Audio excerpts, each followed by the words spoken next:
That's right, baby. Street Fighter League Japan. We are back this week for another huge implication to see who's going to qualify, who's going to make it to the end. Me, F-Word, here to take you guys through what's going to be 3 incredible games we're going to have to get through here. 3 matches, 3 sets, and I'm joined by none other than Mr. Street Fighter himself, the one and only. I mean, we call this the Bald Squad, don't we? You know, we might as well just coin it now. Man like Vicious on my right-hand side. Let's go, buddy. How you doing, man? Talk to me. I'm feeling ecstatic. You know why? Because it is Halloween night. You know, everybody is celebrating in Japan. I've been paying very close attention on Instagram. Everybody's having a wonderful time out there. I hope you guys have been as well, because, you know, we've had so many things going on in the world. We need to take a break, right? We need to make sure that we focus on some Street Fighter action for tonight, and we're going to be doing exactly that with this coming week, right? We talked about what has happened in the world of Street Fighter League. We've talked about the rule set. It's been pretty straightforward up until this point, but just in case you don't know, F-Word, he has the breakdown as well. He's done it over in EU, and he's also been paying attention to every single league. How is it breaking down this time around? So, as you guys who are late to it probably don't know, it's going to be 3 matches take place between the teams. The away team reveals their characters and their orders. The first game they play is worth 10 points. The second game is worth 10 points. And then the third game, the anchor match, is worth that all-important 20 points. And we've seen so far in this league, if you're going to lose, it's best to lose winning that anchor match, because those 20 points do add up towards the end of the season. If it's a tie, they go to a fourth and final set, that one being worth 5 points. And they pick, the away team again has to reveal their order, and the home team gets the counter on the fly. Slightly different from what we've seen in Street Fighter League USA, where I believe the player who didn't play is forced to play at that point, aren't they, Vicious? And then, of course, what are they playing for, Vish? For 8 million yen on the line, but also the prestige of being world champions potentially at Capcom Cup, right? The big dance happening in February. We just announced the date, and also, I shall say, we just announced the location, to be specific. And it being back in Hollywood, I know it's quite the flight. I totally understand it, but I'll tell you what, man, it's going to be ever so worth it. They just announced like the full-on details for the dates as well. But again, the champions of Japan, right? That's what we're looking for here in the playoffs, here in the actual regular season, going into the playoffs to determine who will be the representatives to face off against the rest of the world, against the other champions of Street Fighter League EU, as well as Street Fighter League US. But again, we talked about it earlier. 8 million yen on the line, with the lion's share of 5 million going to first place, 2 million in second place, as well as 1 million going to third place. And best believe, there is so much pressure going into this specific week, especially with what's on the line. I'll tell you what as well, Vicious, another interesting detail to take into consideration before we talk about this amazing, some of our amazing sponsors here. We're going to have a new champion this season. It's going to be a completely new team, because Good 8 squad, the ever so consistent, the ever so reliable, for those of you who haven't been following, did not make it to the second stage. They finished in the bottom 3, which means they do not qualify for this point of the tournament. They're out there. So, you know, we're going to have a new team representing Japan this season, which is, with respect to Good 8 squad, quite exciting to say. And it's actually really, I want to say it's unfortunate timing because of how well GyoGun had performed over at the offline major in Singapore, right? You've had that performance, and then it's up in the air in regards to which team is going to take it now. You've just had an amazing performance over at the World Warrior this past weekend, right, with Fudo. I think he's pretty much in full gear at this point. This is the sharpest I feel like he's ever been in regards to his Street Fighter 6 form. With that in mind, does that translate to the necessary W's that he needs going forward to push his team into the playoffs, or will someone else, or will another team step up to the plate to stop them dead in their tracks? We're going to find out, really, because we have all 6 of these teams duking it out today, per the usual. But what also is pretty cool is, with Street Fighter League Japan, they just officially announced the playoffs and the grand finals with those dates. But we'll get into that in just a little bit. Let's introduce our 2 teams for the first team battle. It's FAV Gaming coming in hot first with Papa Bonchan, Judge, Jury, and Executioner. Then, of course, the FG Scout, the fighting game genius, for respect on his name, it's Tokido, followed by ever so Eyes of Desperation. It's Ryusei, putting in that work last week as well, all guided by the strongest spear, the eldest halberd. That is Sakonoko, a god in his own right in terms of execution and strategic placement, right? Thus far, they've been pretty dang good here in the standings, but they have another team to really bring it to them. All things considered, right, one of the teams that we've been talking about is the guys that have been swimming upstream. It is the School of Fish, GyoGun, the Prince of the Rapids, leading the pack. It's Mizuha coming in to set things right. But of course, in case things don't go his way, we have the hero of Sunrise, Moke, been really putting in those points and putting in that work, followed by Mr. Optimal. Shout out to my boy Yipes. We got Machabo on deck. And who could ever forget 2D God? It may not be his month this time, but I'll tell you what, man, he's trying to be all year long. The 2D God, that is Mago-san. This is your composition for GyoGun. How are you feeling about these two matches, these two teams for the two matches here? Pretty humongous implications on the league. I think anyone now within that top 4 qualification position, Vicious, the points are so vital as we get towards this second stage. School of Fish having a decent week last week, getting themselves into that top 4 spot, and maybe solidifying it. You could say they were a 25-point gap away from Shinobism. But then, of course, FAV on absolute fire. This is the FAV we thought we'd see 3 seasons ago. This is the FAV we thought we'd see dominating, last season. Suddenly, this season, it's all coming together. They're at the top, 20 points clear. They have an opportunity to extend that gap, and this is the order they're going to reveal. They're obviously away from home this time around. Vicious, what do we have in terms of orders and play and character selection? So obviously we see Ken being guided by Tokido, followed by Sakonoko actually playing up in the middle spot. Then we got the anchor spot with Bonchan and the Luke. Very interesting composition. I do enjoy this a lot. As a matter of fact, seeing Sakonoko kind of come back into the realm, back into the fray for, I think, the first time in the second phase is pretty refreshing. Correct me if I'm wrong. I actually haven't seen him just yet, right? Yeah, in these last 3 weeks, we have not seen any Sakonoko yet. But Moke going up first, I respect it. I do like this choice. Moke gonna take on Tokido's Ken with the Chun-Li. Now we have heard some Kens vocalize, that this is a slightly uphill matchup, nothing too serious, 5.5 maybe at best. Chun-Li does have the skills to mitigate a lot of the autopilot strengths that Chun-Li has, especially when she can get that Kikoken on the screen. But this is not just any Ken, is it, Vicious? We're talking about Tokido here. And of course, he has that Chun-Li experience, not only on his team. I think Japan is one of the best, maybe the #1 region for representing Chun-Li in terms of strength and depth. There's a bunch of them out there playing that character to a high level, both modern and classic. I mean, he'll be completely familiar and comfortable if Moke can throw him off. I feel like you have some EU killers in the mix as well in regards to Chun-Li representation, man. I don't know about in like Street Fighter League perhaps, but I mean in general, I feel like there's a lot of like social media representation of Chun-Li in the EU. There's a lot of tech that's been pumped out from like the European region that is quite dangerous. I wonder how back and forth it's been in regards to like the talent pool of Chun-Li players between like Japan and Europe. It's been pretty neck and neck in my opinion. Yeah, I think I've heard mixed opinions about where the strongest Chun-Li actually resides, and Valmaster definitely has the strongest case in Europe for that. He's trained a bunch of the Japanese players. He's a regular training partner of the Birds over in UAE as well. So clearly he's got a case for that. But in terms of like multiple strong Chun-Lis, Japan's in the league of its own, man.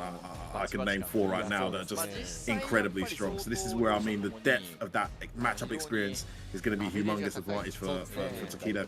And I'm assuming that he's exposed himself to it, maybe anticipated this pick. Let's take a look at what Tokido's saying. So I was actually hoping I'd see some Halloween costumes on the players during the teams. But we did see a headband there from Tokido before the match started. He seems to have taken it off now. Tokido says he used the headband when he faces someone strong enough for him to use it. Oh, wow. Ooh, cheeky statement. Is he just taking it off of Moke there, Vicious? Well, I love the actual rebuttal coming in from Moke, where he replies, I don't see him that way. Maybe I'm too strong for him. That's why Tokido was forced to take off the headband out of respect to Moke's haki, right? As soon as Moke stepped into the ring, he's like, you know what, I can't, man. It's just like, my power level's just not as high.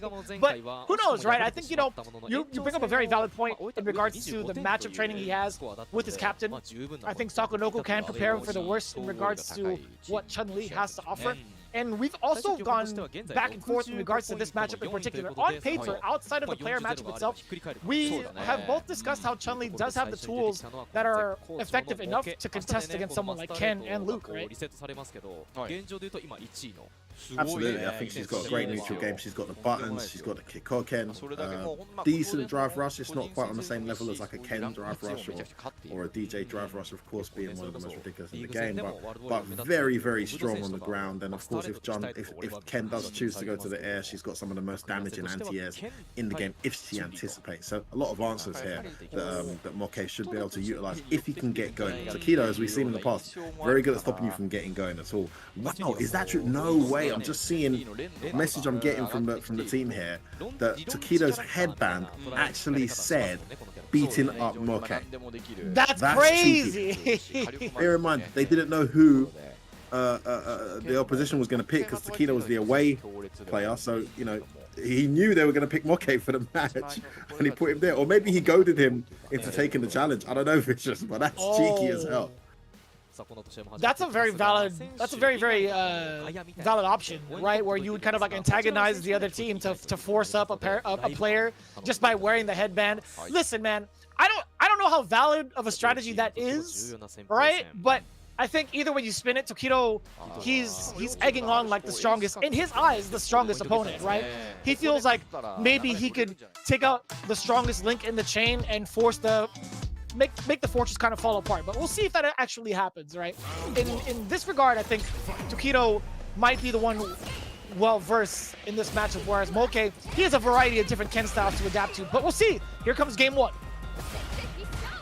Street Fighter League Stage 2, I believe week 4 is on the way, and Takedo gets a massive whiff punish to start off the momentum for this round. Good block from Moke. We're back to neutral. Word! What a punish counter! I love that! Parry to get interruption there. That was actually so sneaky. A little bit of a frame kill. Forward throw. One more will do it. Moke out of there, or so we thought. Heavy punch. Nice choice there. Actually more damage than light DP, I think. Punish counter as well. Dragon Lash. You know what's really scary about that? I think what's really scary about that as well. Oh, the option for the drive impact. Got it. Waited for the knees to drop. Forced some airborne. Look at the damage incoming. This is so slick. He spent the OD. He went into the level 3 to bring back that drive gauge. But look at the damage against Moke. Dear Lord. Oh, and the drive rush meaty throw as well. Oh, you couldn't get that crouch face is a great answer. Can't get baited. Oh, she's got enough health. She can actually get this. She's burnt out. What, Moke can get some momentum here, Vicious. Let's see. Safe jump. Safe jump. Forward throw. Do it again. Full control now. You can do it while he's burnt out. While he burns out. You see though. Oh my god, that's another one. Takedo's giving up the round. What a comeback from Moke, and all with throws to get it here. We spoke about this last week about taking those throws. Yeah, about that F word. You know, when you're in burnout, it's kind of tough to even try to anticipate maybe like some sort of reversal. But man, that is a huge rebuttal coming in from Takedo off of a erroneous DP coming in from Moke. Forward throw now in a very similar situation. That was the meatiest fierce ever. You actually might be dead. You're hella dead, right? No! Still alive. Oh, wake up early back throw. He's burnt himself out. No anti-air. The angle was too good for Takedo. Jumps out the corner. He's not going to take those throw loops this time. It was the right choice from Moke. Maybe just needs to take a further step backwards so Ken couldn't get behind her head. Takedo able to close that one out. First game goes to him, and he's living up to the reputation of his headband so far. And look at that. Already backing away, a huge difference in comparison to the first game's approach. Forward throw now. Forcing Moke even further into the corner, having to eat that fierce as well. But Moke, he's looking to bring back some of that space, gauging with a low medium kick as well. But now the drive impact not far enough. Ooh. Oh, it was so close. Man, the way you released that Kikoken as well. Oh, his anti-air just holding time. Checks that drive rush does Takedo though. Where are you going? I love that punish counter. Still within range. Oh, that's huge. Moke with the conversions too from the Serenity stance. medium into the crash heavy on punish counter. That's a very nice choice. I'm loving that. Oh! Okay, one more sequence away from taking it down against Tokido, at least for the round. Serenity stance in the low foot. Oh my god. Serenity stance, medium kick into the fireball. Come on now. That was very nice. The range on that normal, a big whiff there from Tokido. Gonna get knocked down.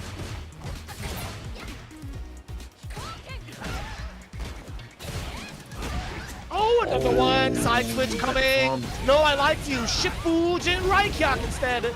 We'll definitely take almost that there. damage. Fireball. Oh, he had to take Burn it. out. It's burnt out. Oh, no! Femi, send help. Block, but it's gonna be a throw. Oh my goodness. Wake up jab doesn't work. Oh, he's chipping away. Oh, Tokido. Absolute assassination there. I love the choice for the level 2. Put him close to burnout and set us in the corner. That changed the whole round. Oh my goodness, having a real hard time anti-airing this. Tokido jumping approach here, vicious. Oh, he tried to get tricky with the run stop shenanigans, but Moke already putting a quick stop to it. Does get another confirm off of the crouching heavy punch. Upon wake up, Tokido, I can't tell what he's trying to do on defense just yet, but he is getting closer to the corner. Moke doesn't want to overextend, right? He wants to play in the neutral. Well, that's what happens when you give him an inch. Ken's gonna take a mile. Oh, not ready. Can't kill him, but gonna do big damage. He's gonna spend it. Yep, burns himself out in the process. Can't drive rush in though, so Moke's still got a good chance here. Has the CA ready? Oh Wake no! up, crouch medium. Can he kill? I don't think it's gonna kill, but he's gonna spend it. He's got to spend it. No! He'll be alive. Right? He will be alive. But there is burnout. There is a possibility for a fireball from both ends. Really? No, the jumping. Oh, jumping. Oh, it killed. It killed. I didn't think she was dead. The jump over the head into the tick throw from Tokido. Absolutely clutch. He was chip away from dying there. I'm not sure why. Moke just didn't commit to the meaty. Hesitation. And Tokido. Oh, he's got dead. Dang. Fired. Tokido decided to choose violence today. Clearly, he is choosing violence specifically against Moke. Somebody clip that, please, and tag me. That's freaking hilarious. Tokido's on smoke today, vicious, man. What's going on? You know what? Top of the table, 20 points clear. Now 30 points clear. I think he's just feeling it, man. He's just in the zone. He's like, we're winning this. I don't care. This is the way we're going on, bro. Wow.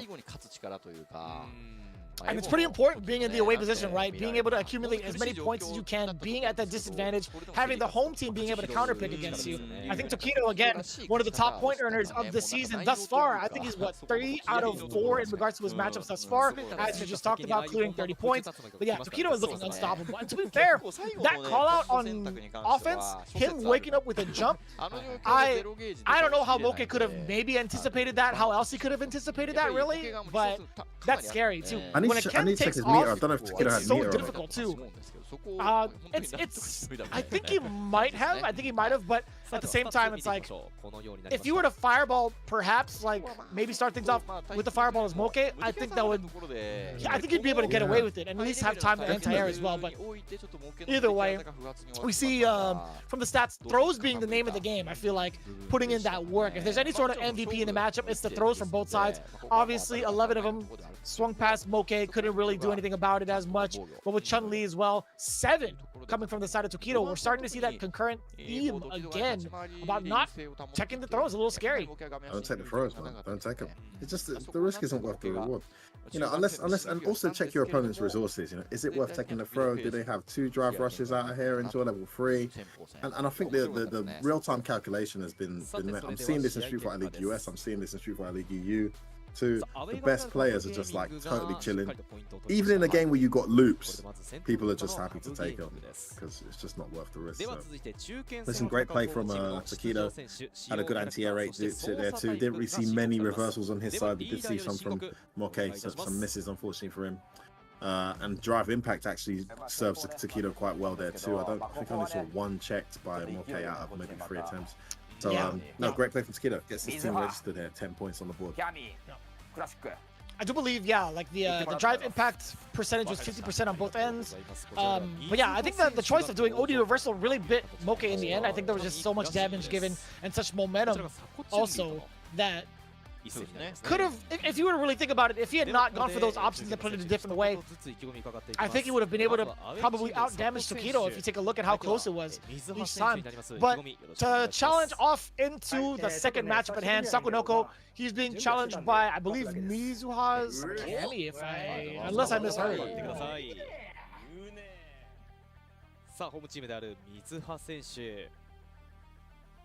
Team in high spirits now. They're vibing, laughing, joking. Very excited for the next match. Sakunoko making, I think you might be right, Vicious. I'm just looking at the leaderboard for the second half of the season, and Sakunoko's not even on the list, which means you're right, he hasn't played yet. In terms of Takedo, you referenced his form earlier. Well, his form isn't that great this second half of the season.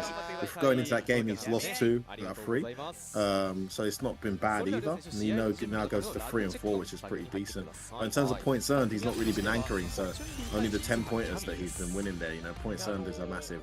That's why Fudo's at the top, right? He tends to anchor, and he's having a great second half of the season. And as you mentioned, the form's continued into the World Warrior 2 with another phenomenal performance. But yeah, Bonchan understandably anchoring here after Sakunoko because he's on fire this season. 3 out of 4 wins so far, 40 points earned for his team. So yeah, we'll see if Mizuha can slow down this momentum of FAV. Just to go back to the points there for a second, Vicious, before we get into this match, I believe School of Fish on 65 points going into this game. So they were a whole 35 points away. Now they're 45 points away. So they desperately need a turnaround here, not only to try and get themselves higher up in the rankings for the table, but also to get a bit more of a gap away from Shinobism. Shinobism just 25 points away. One decent win from them, and they can close that gap and put these guys back in threat of not qualifying. So these games are getting quite vital. Yeah, I think it's not until later in the later weeks where we really start to talk about how important it is for the positional seeding in playoffs. But right now, we're still trying to gun for that spot and maintain the level 4, or sorry, maintain the 4th place spot away from Shinobism Gaming. I think that's the most valid point right now. Obviously, it could still go either way for both CYCLOPS and Shinobism Gaming further down in the weeks, as it is only week number 4. But yeah, that's going to be the sole mission right now for the School of Fish. GyoGun, they just need to continue swimming. They just got to keep swimming, man, just like they do in Finding Nemo. But taking a look at their, overall performance, taking a look at Mizuha, very similar in stature in regards to what we saw from Takedo in terms of not just the power, but also in the stats, right? I think him being 2 out of 3 is a very confident score to have going into phase 2. And his Kami has been, I think, like exponentially getting better. And I do talk about exponential progress a lot of the time in regards to Street Fighter League Japan, because I feel like week in and week out, we see something significantly different in regards to how the meta is played between certain matchups, right? Yeah, exactly, and we're seeing this matchup knowledge really come to fruition here. Trying to remember who Sakunoko locked in character-wise, because he does actually play quite a few characters now. I've actually been watching his Aki online too. I know he didn't pick Aki for this one. It is Chun-Li. So yeah. It's Chun-Li again. Okay, so we've got another Chun-Li coming up, which makes sense. We've seen this go. I mean, the ground game, I think Chun-Li does really well in against Kami, but the trade-off is just quite frightening. Kami gets one of those whiff punishes, her reward, and it's not like a lopsided ground game. Kami can definitely hang on the ground. She's also got great answers for Kikoken, so got to be careful throwing those out, especially when she's got the OD for the EX spin knuckle, OD spin knuckle, I should say. Gonna get into this one, guys. Yeah, it plays out. I'm really excited to see this. This is the first time we're going to see Sakunoko play, right? Definitely not the last, though. Pretty aggressive start thus far. Mizuha firing right back, hopping in and out of the distances against the lights, getting the full punish counter, but it's still a little bit of damage. Sakunoko, he's willing to play that game. Speaking of, he brings it right back to Mizuha's table with the same exact tactic, the same jump. Not going to fly. Not going to fly. Didn't believe. Can get burnt out? Not quite. Okay, burnt out now. The meaty fireball, genius. Sakunoko off to a great start. The meaty drill doesn't get him anywhere neither. Oh, had the crack cherry punch, didn't confirm. Damn! Light drill connects. Just do it. Just do it, Fish. That's too close. Could have punished that.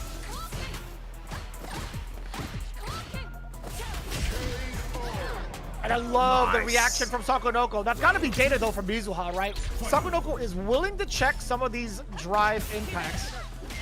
Sorry, drive rush cancels. Excuse me. Checked with a dash with a light as well there. Vicious. Something that can get baited or punished. Oh, the punish. We talked about that exact tactic right now in Burnout. I love that. I love that cross cut. And now he's just fully assaulting Mizuha. He is everywhere. He is everywhere at all times.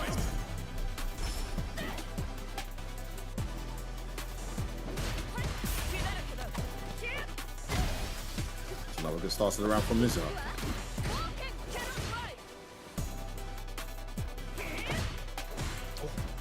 It's been nothing surprises in. Trying to steal some space against Sakonoko to see what his reactions are. The low forward does get the big opener. The throw could be here, but instead it's a crouching heavy punch. Now initiating the throw. Could do it again, but the standing medium comes out instead. Sakonoko finds his way out of the corner, which is huge, but airborne is Mizuha, and I love that. That is a punish counter against the big jumping short. Oh my goodness, we've seen this a few times now. The early wake up jump, wake up back throw. Nice surprise. Oh, that's so tricky. What was that? Oh, that should be dead. I think that's gonna kill. That should be it. Just crouch medium has been getting him so much mileage here. Sako just not respecting the range of it. Yep, there you have it. Mizuha getting himself the first game here in this vital 2 out of 3. 4 school of fish. And just Sakonoko just got to check them toes, man. I'm really curious to check why he decided to go for the roundhouse on Mizuha's wake up like that. Actually, I think that's what got him in a lot of trouble towards the end of that initial game. Sorry, towards the end of that game. I think the roundhouse, I don't know what the intention would have been, maybe like cancel into something, but Mizuha was just caught crouching, which completely evades the roundhouse. I was able to get the punish counter off of it. So it was a really, I don't know, it was a very questionable decision coming in from Sakonoko. Maybe it was anticipating some kind of jump back or it's a strange choice. Big time. Teams just discussing that amongst themselves. What happened?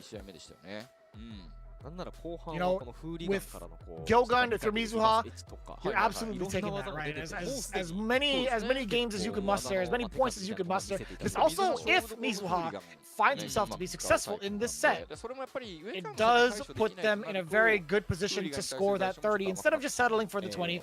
But either way you spin it, they're trying to get that W. Sakonoko, again, still trying to brush off some of the nerves a little bit. I mean, I want to say nerves, but I think it might just be rust because at the same time, he has not been able to really play his game just yet. But on top of that, what other Kami players does he really get to practice against in Japan consistently, right? He doesn't have any of that practice within his teammates. I'm sure he has plenty of sparring partners online and also just a lot of experience online. But this is a different cat, right? This is a league caliber player, Mizuha.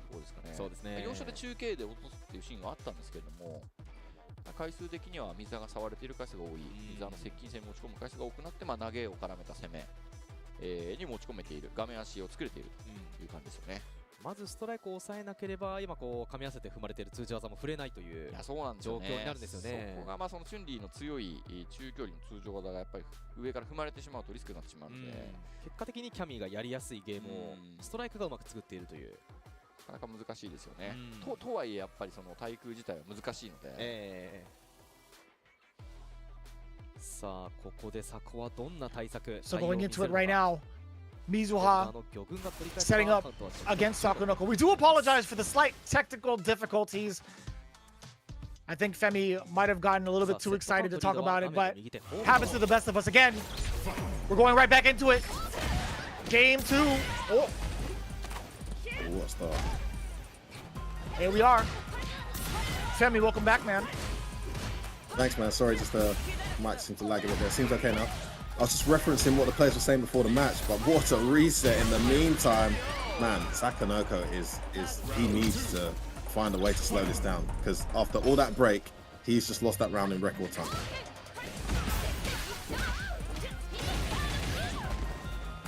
This is a great starter though for Sakonoko. A little bit of light pressure as well, but Mizuha still finds a way to thread the needle yet again, using the hooligan as an option. Very awkward trying to chase down Sakonoko like that too.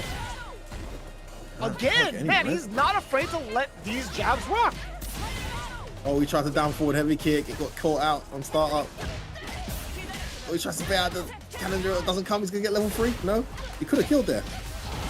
He could have killed. He definitely had enough to kill. And he's gonna get burnt out as a result. No, it's not gonna do it. It's level 2. One more hit to get burnt out. Wake up buttons, he knew. Oh, this is tough. Perfect parry though. Oh, the burnout! He's trying to force the burnout so badly. He just to kill anything. Oh, that was close. Okay, Sakonoko's still alive.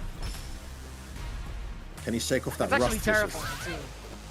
It was terrifying, right? In that position, Mizuha was just trying to get out of dodge as soon as possible to avoid burnout, but little did he know, he didn't have any life left. Nice. Counter here. This is a great round from Sako. Blocks that wake up crouch medium kick, and she's burnt out now too. What spacing on that dive kick. Be careful those Mizuha's been holding onto this meter CA. forever, by the way. Yes, sir! That's the big activation. Confirm into the critical art, by the way. Not going to be in burnout just yet, but it does bring Mizuha back into the game with drive gauge. Median up, force the burnout. Oh, he can do it. Uppercut to chase him down. Drive push forward. No, it's going to be spiral arrow again. He's got to get the burnout, and he doesn't. No, he commits. He commits to the roundhouse, Femi. Not like this. Wow. Wow. I mean, he was just trying to burn her out, wasn't he? He's going for that roundhouse, does a chunk of drive gauge damage, but didn't anticipate the Sakonoko would jump forward. And after a very, very horrific first round, Sakonoko back in this, one apiece. And FAV on course for a 40-0 if he can close this out. Mizuha needs to turn this around. That early wake up back throw again, Vicious. This is the second one they're doing. I love that. I love that decision.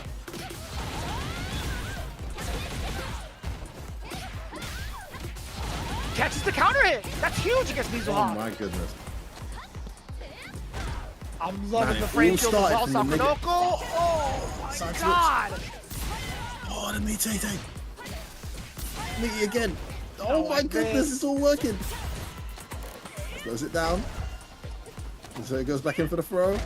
And again, this is so scary for Sakonoko. Blocks it. Oh, Rago. Rago, mate. That was actually rags to riches, bro, because Mizuha was at the deficit the whole time. Down forward roundhouse gets stuffed again, Vicious. That round was looking so good for Sakonoko, and it all started from blocking a negative dive kick and then going into instant air legs. He's not had an opportunity to do it this round though. This time he just presses buttons. Okay, he's gonna spend the ball. Recover some gauge. Dash dash. Yep. Oh, that's gonna be it. What a bet! Oh my goodness, Mizuha! Mizuha-ga! Mizuha-ga! Wow. Oh man, that was what a call out. What a call. I mean, the reads these guys are calling off on each other. Of course, these are two characters that can blow up your throw attempts with instant air specials. We saw the instant air legs after the negative dive kick from Sakonoko. Returned the favor in kind did Moko though, as he went straight into wake up EX cannon strike to do what he did there. Unbelievable call out and the kill to go with it, Vicious. I love that call out. I really do, right? You're taking the risk with your meter. Well, is it really a risk though? Because even with OD, they're not going to be highly punished. Right? That's something they're allowed to do, right? Cammy's allowed to do that. Jamie's allowed to do that. Chun-Li can do it, but she can't get punished for it. Perhaps, right? But again, it's still something you need to be aware of, right? There's still ways to land a meaty on it, right? The risk is either you try to go for a meaty, which can get blown up by an OD uppercut, or you try to go for a throw, which can get blown up by OD dive kick, right? You're taking that guess every time, which is difficult. And I think it's really, I feel like it's way more up to Mizuha to like force that guess with the meter. So I love that. I really do love that from Mizuha. Well, you can see what the downfall was for Sakonoko when you look at these statistics. I'm going to go to the third one down there. 4 out of 13 for the anti-airs. And that's a feature in the matchup, to be honest, but it was the fact he was getting stuff from the downfall rounds into a lot of momentum and damage, which just that cost him a lot. The throw techs, we're expecting this every set now. 2 out of 14, a ton of throws landed for Mizuha. Just the 1 out of 6 in his case, and of course one of those throw attempts, we saw a jump dive kick in answer to Vicious. Anything else there standing out for you, bud? To be honest, I think you hit the nail on the head. Those are the main statistics that I look for that kind of like implicates or kind of like indicates what to expect in regards to a matchup, right? When people talk about how matchups go, we can kind of bring up these stats as well. Like, you know, Cammy can be a real big nuisance. When we see that anti-air number go further and further up, it really indicates that, you know what, not a lot of people can consistently counter Cammy's dive kicks, right? So it's something to really take into consideration, which is why I love these stats. No, great stats. Really does tell the tail of the tape there. Really good tail of the tape. I have to reference back there because when my mic dropped, I was actually referring to what was said before the match, which we didn't cover. And it's interesting that Saishunkan acknowledged himself he hadn't played this since second stage started. But he said he's ready. He said, I'm ready, I'm confident, I'm going to do it. It didn't quite happen that way. And then, of course, Mizuha said he plays against Chun-Li a lot. Shout out Mizuha, backing his boy who just got slated by Takedo, saying that Moke is the best Chun-Li as of now, so everything is fine. And he went and proved it there in his performance there against Saishunkan. So what we got coming up next, Fish?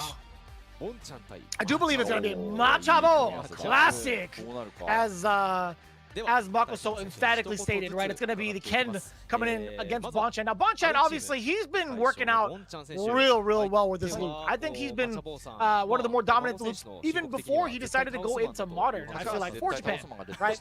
But I feel like Modern control Luke for, if I'm not mistaken, it should be Modern, right? From Bonchan, he's played that character as well. At the start, but maybe it's going to be Modern for this match. Let's see. I've seen him play Modern a ton, so you're probably right. Yeah, I think either way you put it, right? Luke's the perfect character, I feel like, for Bonchan, right? He's got such a steady neutral. He has such a bulldog type of style as well. Whether if it's with fireballs, he knows how to implement it with normals as well. You're thinking about the history of Bonchan and his other characters. I think, again, Luke happens to be the best translation for his skill. Yeah, I like that, man. The conversion off the lows, the hit confirms, the neutral control, the anti-airs. You know, a lot of carrying players naturally gravitated towards Luke in 5, and then some of them continue that momentum into 6. We've seen Bonchan as an example. He's picked up Luke, and it's got stronger every time I've seen it play. It looked really helpless in some matchups in the early weeks. But, you know, now you're seeing Bonchan really, and now he's anchoring for the team on a regular basis. In terms of his performance so far in this second stage, he's the second highest performing player in the entire league, just after Fudo. So, you know, him anchoring here, he's part of the reason why FAV is sitting so pretty at the top of the table. And a chance to secure 30 points and increase that gap. Just wanted to look at his first stage performance. How did that go? Vicious, why don't you take us through what's happening here with the players' discussions while I look at some of these stats? Yeah, no doubt. We do have a couple of words coming in. Bonchan talking about how he thought Maga was coming, but he also thought losing a Machabo first stage, he was ready either way. So that's a really interesting statistic, right? Machabo being able to take down Bonchan is a very big indication of how the match might go, but then that's been pretty much night and day in regards to how everybody has improved between first into second stage. Machabo, he had a little bit of a rebuttal, remarking about how he won last time, but after the first stage, he felt like he was getting better. He hopes that he can do the best he can, which is pretty typical, right? I feel like Machabo, he can be a little bit heavy on his losses, but at the same time, he knows what it takes to win, right? He's put out an entire like memoir of like what he has done to improve as a player. This is a long time ago in a different fighting game as well, but it still stands to this day. He understands what needs to be done to improve, but I feel like there's different calibers to it, man. I think, to be quite honest, a lot of people might agree here. I think Bonchan, he might have the upper hand just based off of his recent performance. Machabo, he still needs to find his bearings. Taking a look at his stats, he's 100% thus far in second season, but in the first phase of it all, he was 3 out of 7. Yeah, I mean, he's a shadow of himself, really, in the Street Fighter League. He's always been, especially with that Mikali in Street Fighter 5, a very formidable force. He anchored a ton last season. Didn't always go well, but was always very close. And I think he's one of those players that's like still kind of transitioning, still finding his feet in the game. We've got a few very top players that are still kind of like trying to get their groove. Extremely strong. but not quite on that same level as the other Kens we've seen. So interesting he's been picked here to go up against this one. Bonchan, as you referenced, was expecting Mago. You know, Ken versus, Cammy versus Luke can go either way. But instead it's going to be Machabo. And actually, speaking to Phenom quite recently, congratulations to him. Qualified for Capcom Cup at the end of the Moose is loose. He was saying that the Moose is loose, baby. He was saying that this matchup's actually slightly tricky for Ken. He thinks Luke has a slight edge. I think it's pretty fire fight. There's so much to consider, right? We'll see how it goes. Yeah, like one of the biggest things about both of these characters obviously is the damage. Then one might talk about Ken's corner carry, just like that, right? On the other hand, Luke, he also has the exact same type of corner carry through the perfect knuckles and also a potential side switch. But no, man, that's the risk though. If you happen to drop it or mistime it, you lose all of that. That was a deep old cross up. Damn. Ooh, loving some of this Bonchan tech I'm seeing. Whiff punish on the crouch medium and then that jump over. Oh, that was too bait. He had a little delay on it too to make it more predictable. He's got the level 2 if he wants to kill here. Level 1 might do it actually. No, he's going to go level 2. He's going to make sure. Yeah, I like that. I love that decision coming in from Machabo, spending the rest of his drive gauge as well. And also, good recognition that Bonchan was crouching. That was a crouch-specific combo that he went into. Yeah, you get so much reward there with the Dragon Lash. I mean, I was watching you guys at Street Fighter League last week. I saw Angry Bird do the most disgusting whiff punish on the crouch medium kick with Ken. Whiff punish there from Machabo. He's got these on point. Remember, guys, 3 out of 5 here, 20 points on the line. Winner if this takes the set is 10 apiece right now. And if you're Detonation, you're definitely rooting for a School of Fish win. That makes sense. It totally makes a lot of sense too. Yeah, right. Tell me this is... I mean, like... Oh wait, hold on. Let's finish this round first before I ask you. We do have the burnout coming in from Machabo, slowly starting to inch his way, at least getting this chip damage against Bonchan, and what a time to let the drive impact rock Machabo, threading the needle again with the timing, the spacing, and also the dedication to the drive impact, but also good recognition, right? He forced Bonchan out so well towards that corner while in burnout, utilizing the Jinrai. I think overall his presence with that was so intimidating. Jinrai is just so scary when you're in burnout. It's so OD, no pun intended. That meaty stand jab into the target combo, lovely sequence here from Machabo. The wake up reversal to choose to spend the extra meter as well for the knockdown and a whole whiff punish. Almost burnt out. We're going to get a big opening here for Bonchan. Let's change the whole round around, Vicious. Oh, risky parry. Pays off. Look at that roundhouse. He's eating away the gauge. He wants to burn him out. Whiff punish. Oh, the perfect parry is there, but no, that's not going to be enough. Surely he's got... I don't know how he's not been burnt out here, Vicious. He's been on that pixel for the last 20 seconds. And he's recovered the bar. It's so impressive, man. Watching players fight in these moments, whether in burnout or close to burnout, is so impressive. A perfect parry. Gonna spend it all. Should be able to get a kill here. Level 2. Level 1. Yeah. Okay. Yes, listen, I'm more than telling enough. you, that level 2 earlier, man. I think I would have killed if he did level 1. But he won anyway. Machabo, so it doesn't matter. Yeah. But it's a valid concern. No, true. You don't leave your opponent alive, especially if you burn yourself out for the combo. Great meter management from Bonchan. Brother, do you see the stoppage right now from Machabo? All stop signs in. Every single drive rush from those from this round really was significantly stopped by Machabo. Except for this one. Oh, this is huge. Interesting. You can't buffer lights into drive rushing, and they still come out, don't they? I don't know how he's doing that so consistently. Man, that's gonna speaking work of out. consistent, look at the damage too. The corner carry is already there. He backs away. I love that decision. The stop sign medium kick this time coming in from Bonchan, the one stopping the drive rushes. And again, the big opener level 1. Bonchan is looking so dominant in game 2. All tied up 1 game apiece, man. So back and forth.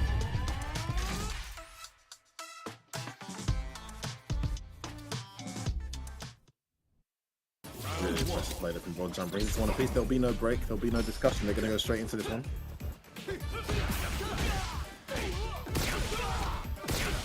start here, Vicious. I love that little bit of a stutter in between that string. Now Machobo gets a side switch. You already know it. Uppercut, drive rush forward, punish counter on a potential parry, perhaps. I imagine so. Oh, the meaty hard punch connects. Big damage incoming. Yes, Rio comes out. It's going to go to level 2 again. It's a very similar amount of health as the last time. I think it was the exact... I'll call it right now. I think it's the exact same amount of health, man. I feel like a level 1's going to do it, but hey, listen. Machobo knows what he's doing, man. He's got himself halfway there now. Halfway towards victory. I feel like now it's been like a hybrid of performances in between like these two players, right? Because of how they both have a game. They both have very similar starts, round 1 into round 2, but now it's Machobo with full control and the corner carry. You could get the throw loops going, but it's the backdash in anticipation of it. Bonchan, I love this. Spend the meter now. Level 2, and also build some of that drive gauge back, but also setting a full screen. Advantageous, I feel like, for Luke.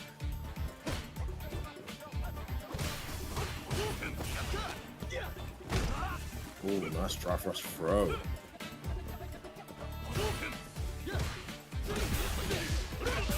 Oh, nice little stagger there. He's gonna get it. Should be able to close this out. What? What was he doing there, Vicious? Oh my goodness. This guy. Okay. Not level 1. It's clear now. He hates it. He hates it. He hates it. He hates it.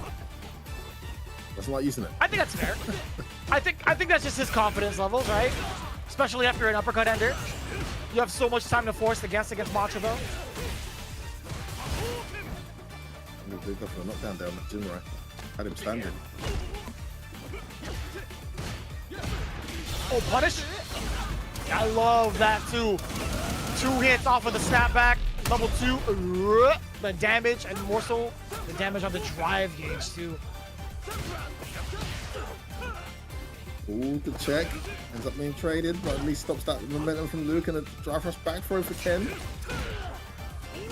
Oh, that parry gets made out. No way. It's big damage. I don't think that kills. No, it doesn't. Always looking for the burnout as well. But Bonchan, he's stuck.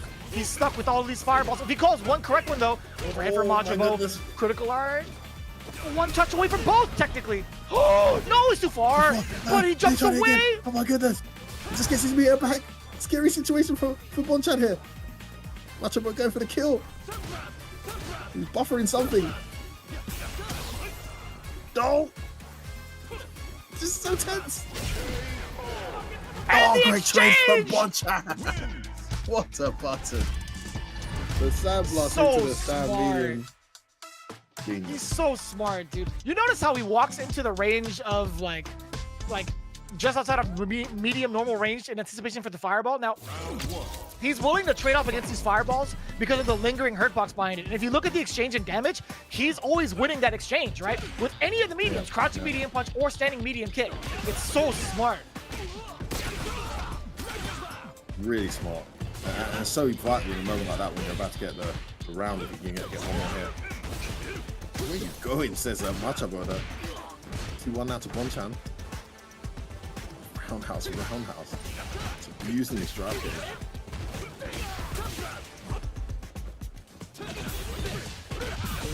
Oh, watch your toes. You have to kill him without spinning anything. The damage too. This time, not having to spend the level 1, we do feel good about that. Bonchan with a little bit of extra damage in the tank, just in case Machobo survived that last fireball towards the end of it. But now it's Machobo. He's trying to look for this opening, but it's so awkward. He can't find a right space to 1, throw a fireball, 2, place his mediums. Bonchan's spacing has been immaculate against Machobo, and for a good reason. Now we get that big opener forcing Machobo to the corner. What are you going to do about it? Oh, big whiff as well. This could be really bad. One more guess is going to do it here, Vicious. Oh my god, that jump was so safe. Oh, especially now. He's got level 3. Wake up, Buns. Oh, he didn't go into drive rush. Didn't want to burn himself out. I think he could potentially bully with Flash Knuckles off of a Fierce. We'll see if he goes to that route at all. Probably not, though. Ooh, nice check.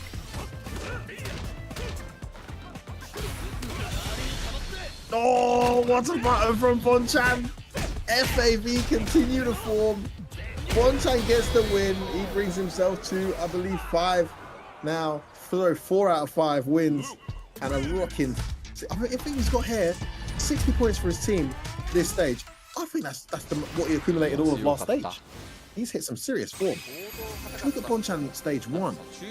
Vicious. 60 points accumulated, 4 out of 6 wins for the entire stage 1. Halfway through stage 2 here, and he's already accumulated 60 points for his team. He's on absolute fire. What risk? You know, we talked about it earlier. We prefaced it with some of the players being in tip-top shape because of their performance over in World Warrior. I think right now in the league, Bonchan, you have to put the spotlight on him, baby. He has been so scary with this Luke. It's been, I feel like he's had to have stepped into the hyperbolic time chamber, right? He's had to have some sort of really significant training session to play at the pace he's playing right now against a lot of these players. This has been like so interesting to see the development of Bonchan thus far. But yeah, 60 points. He's already very close to breaking that triple-digit threshold so early in this phase of the season. Exactly. Really impressive is the fact that we're so early in the second stage and he's already running away with it. Only Fudo above him. I think he actually leapfrogs Fudo with that victory. Fudo has 100% win rate though, whereas Bonchan has lost 1 game. But man, FAV look absolutely stunning, man. Everyone's pulling their weight. Everyone's doing the damage. Even Sako losing, there were some great moments, and he's clearly not been playing as much as he usually does. And unfortunately for Moke, there'll be no revenge here. He's going to have to watch Takedo discuss and celebrate that victory with the headband that says, I beat Moke on his head. And Bonchan switches over and gets the Street Fighter 5 hat turned the right way. They're in high spirits here, Vicious, and rightfully so. No, without a doubt. Again, this was them being in the away spot, right? So that already is a huge relief for them. Now they're actually going to have that advantage going forward into the next round robin. So with that in mind, they have to celebrate these W. They have to be as ecstatic as possible, especially with the way that Takedo performed. Sakonoko getting the rest off a little bit despite not getting the W. I think it's still significant the way he performed to kind of gauge his progress, if you will. But yeah, I think it's very valid. You know, FAV Gaming, they've been ever so dominant season after season. Sure, they came up a little bit short every time, but this is very indicative of how they performed in previous seasons, right? They've always been one of the top contenders, if not at the top spot in majority of the season. Couldn't agree more. The question I was going to ask you during the match that I didn't want to disturb, and forgive me for my lack of awareness in this because I'm following a bunch of Street Fighter leagues at the moment. In the EU Street Fighter League, Vicious, top place goes straight to grand finals, the top 4 qualifying teams, and then second place goes straight to semi-finals. Is it the same in Street Fighter League Japan when we get to that knockout stage? It is the exact same, yeah. We're still following the rules. I believe EU and US are adopting the rules of Japan, with US's exception of having to force the 4th player to play in a sudden death scenario, as you had previously mentioned. Is EU going to be following the same rules as well? Yeah, I think we're exactly the same as Japan, because we're seeing the top place go straight to the grand finals, second place goes straight to semi-finals, and then third place gets the home advantage against 4th place in the knockout stages. So I just wanted to make sure the Japanese league was following that same format, because it matters so much more now when you look at the top of the table. And of course, you're a bit gutted if you're Saishunkan Kumamoto after Fnatic first stage performance. They're still in qualification place, but this puts them, what, 60 points away from that top place? Very hard to replicate and finish top twice, unfortunately. So they got a lot of catching up to do against FAV Gaming, who just look, they've come into form at the right time. If you're going to peak, qualify the first stage and peak in the second stage, and that's exactly what they're doing. For EU, I have one more question. Is the 4th player forced to play in the sudden death? Look, the one that hasn't been picked in those 3 spots. Oh, okay. It's home away. So the team away from home has to reveal who that 4th player is going to be for that sudden death match. The home team maintains the advantage of being able to counter pick for that 5 points. Interesting. So I think it's the same as here. So we do have the post-game interview obviously going on. We do have a little bit of time to get the translations. We do have some of the players that got their translations in. Ryusei, he started things off. He said the detail of the game was too good. It was such a fun battle. Takedo, he actually mentioned about his matchup against Moke. I often play with him, but I lose to him recently, so I was a bit nervous, but it was a nice win. Obviously, he was big cheesing about that one. What did Sako say about his matchup? Well, you know, Sako's not too happy. You know, he didn't think he did great. He said to his team, you know, I don't think I did great personally, but I'm going to do better. It's his promise to the team moving forward. So you know, that's the attitude, Sako. And obviously, you've got to play to stay warm and do better. So hopefully we get to see him featured a lot more although it's pretty difficult in such a ridiculously strong team. Then Bonchan said he was talking to the team. This second stage is a bit different from the former league. Some of the order was not expected, but they're in good shape. So I think he's referencing the fact that they've come into form when it mattered the most. They had a very good first stage, don't get it twisted. They finished second, only 5 points away from top spot, with School of Fish and Kumamoto both finished on 205 points. But he's right, this second stage, that's wiped clean now. This second stage is all that matters now. And they're sitting on 130 points, another phenomenal win for them. 60 points away from the first stage champions, and 50 points away from Detonation. So no matter what happens at the end of today, Vicious, FAV will remain top of the league, which is what they're in full control of their destiny, and that's all they can do. Statistics. And I feel like that's going to be even better for all of us, really, that are standing by. Taking a look at the stats, though, what do we have here? The anti-airs, ever so on point, I feel like, from the side of Bonchan. We talk about the OD reversals as well. 100% interesting. I actually didn't know that. Actually, I might have missed that earlier, but we talk about the throws a good amount as well. But I think what's also kind of important here is the usage of the drive impacts. I feel like 1 out of 3 going against Machimo. That was a little bit tough to manage, I feel like, right? But is that true? I think maybe I have the stats mixed around. Question mark? Hold on. Drive impact is the last one. No, you're right. 1 out of 3. You're absolutely spot on. Throw tech, actually 56% throw tech rate. So we're seeing a bit of a theme here, Vicious, in Street Fighter 6 versus Street Fighter 5, which is where we last saw these statistics. You could have a throw tech rate as high as that and still very much win. In Street Fighter 6, I'm noticing anyone with a throw tech rate higher than like 40% is tending to lose the entire set. The winner usually has a below 40% throw tech rate, at least from the few weeks I've been commentating with you. I need to go back and look at the rest of the season to understand, you know. But at this level, if you're teching, your opponent's going to pick up on it, is essentially what's happening, because the players are so good. And they have more opportunity to expose it in a game where the throw loops exist for most characters. So teching 56%, that could pretty much get you killed. I'm not saying that's why Machimo lost, but we're seeing a bit of a theme here as things go on. And here's the final result. Vicious, talk us through this one. 30 points on the board for FAV.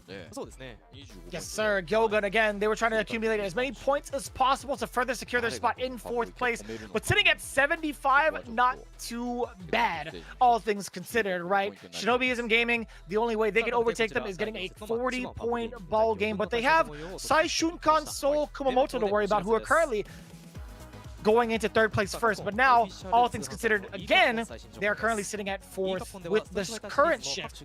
Before we get into that, obviously, we got a lot of ads to talk about as we prepare for our second match of the day. Now, a lot of these goodies, I feel like, only available in Japan. If you can check it out, the QR code on the bottom right, you could be able to get some of this extra goodies that are coming in. But also, this right here, in the Amazon shop, if you guys check out wherever you are streaming, there is a link, there is a button below where you can click on the Amazon web shop specifically for Capcom Fighters that lead into Street Fighter League, where you can get all of the Street Fighter gear that you see before your very eyes, right? The t-shirts, they fit really well. They actually are of good quality. We talk about the hoodies also with the print for Street Fighter League. You can get it for Japan, EU, US, all 3 of them currently available in the Amazon shop.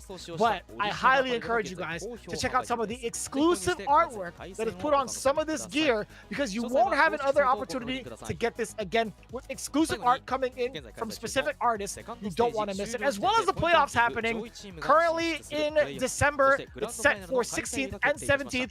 However, it is currently available for purchase as well for your viewing pleasure. If you can scan the QR code over on the right side, you can pre-order your tickets to get into the view for the playoffs. The grand finals is going to be reserved for January on the 13th on the same corresponding time that we usually do. But just in case if you haven't noticed, if you want all of the news to follow up on that, Capcom_esports is where you need to go. Again, solidify your spot into the playoffs. You don't want to miss it, because again, this is where it all goes down, as we are getting so close to the big dance at Capcom Cup 10, where we determine who will our 3 champs be for US, EU, and specifically here in Japan. Again, day 1 happening December 16th as well as day 2 followed up December 17th. You don't want to miss it. I know family's going to be there, that is for sure. At least to either watch it, I hope to commentate it. We'll see. I don't know how the schedule is just yet, but we are very, very much so excited going into it. I'm trying to show you guys my suitcase, which is somewhere over there. Right, I'm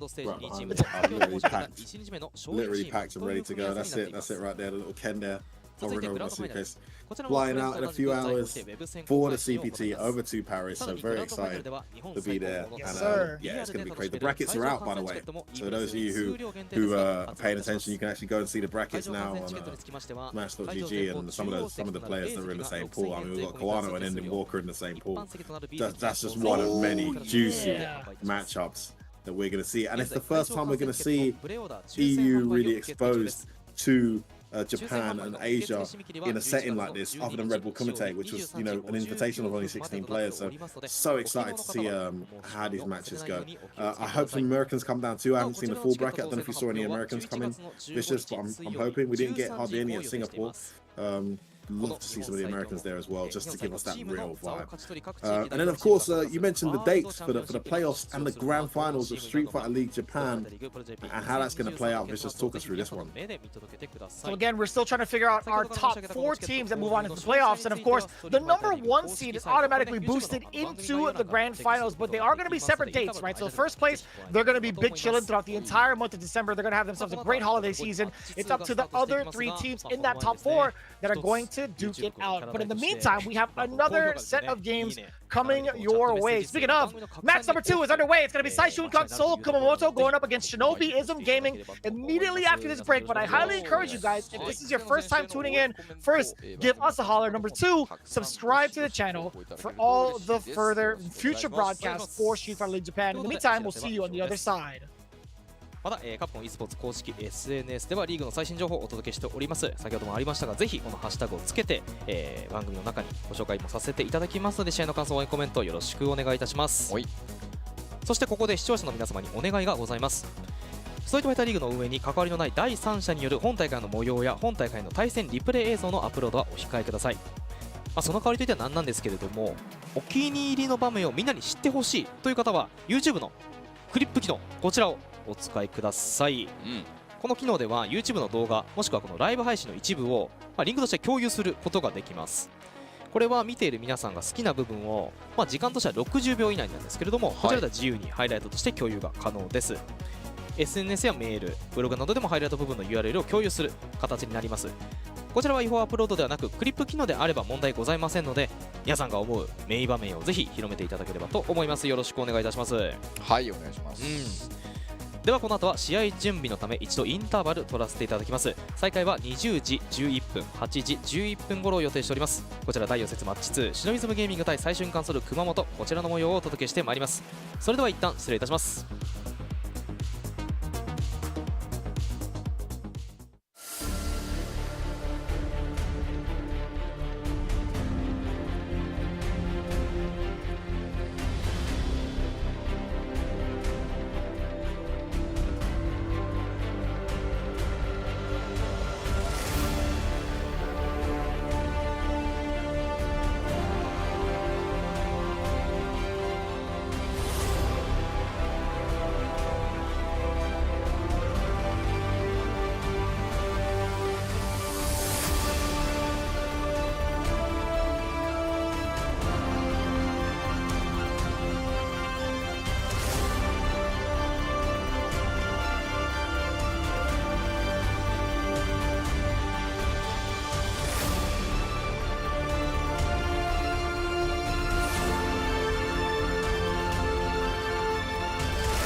毒はいかがですか？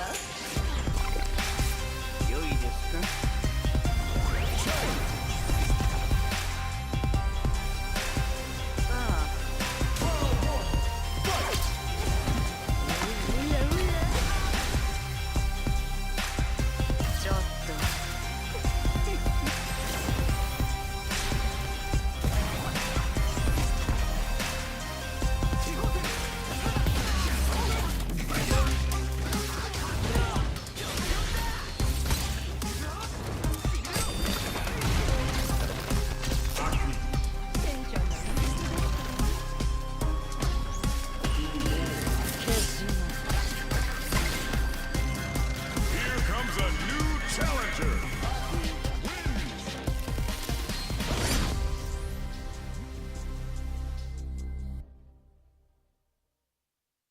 いつ使うか。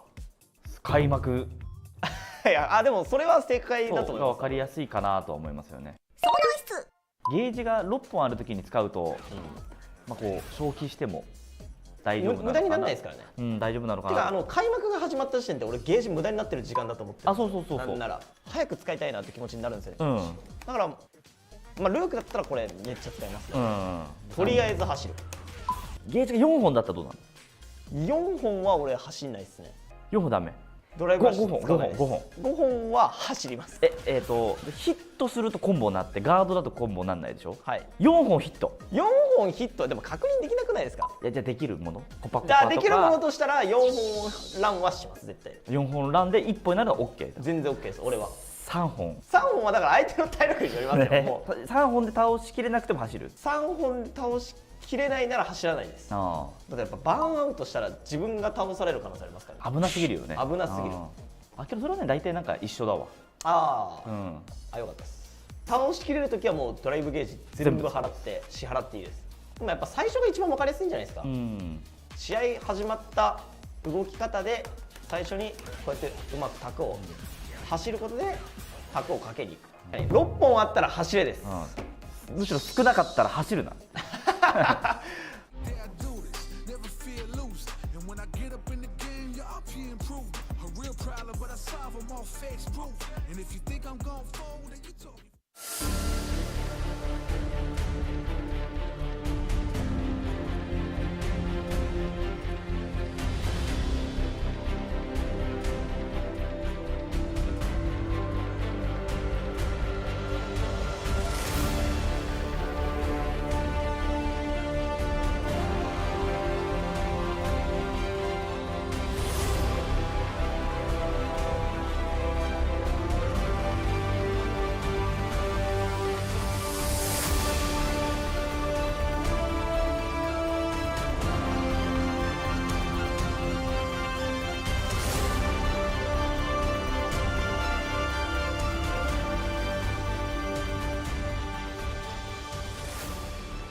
A very important second match is coming your way between Saishunkan Kumamoto against Shinobism Gaming. Let's take a look at who our away roster is starting off with. Obviously, we see it right here. The swanky ninja himself, that is Johnny, who's been going through a couple of characters thus far. We'll see if he gets to play. But now we have, of course, the one who will put you 6 feet under. The Gravemaker, Fujimura, with a very impressive Ken. Then, of course, I feel like he's been the MVP, the true MVP of the Hidden Leaf Village. That is Yamaguchi. Then, of course, the head ninja who put it all together, Mr. Hokage himself, Shinobi Prime.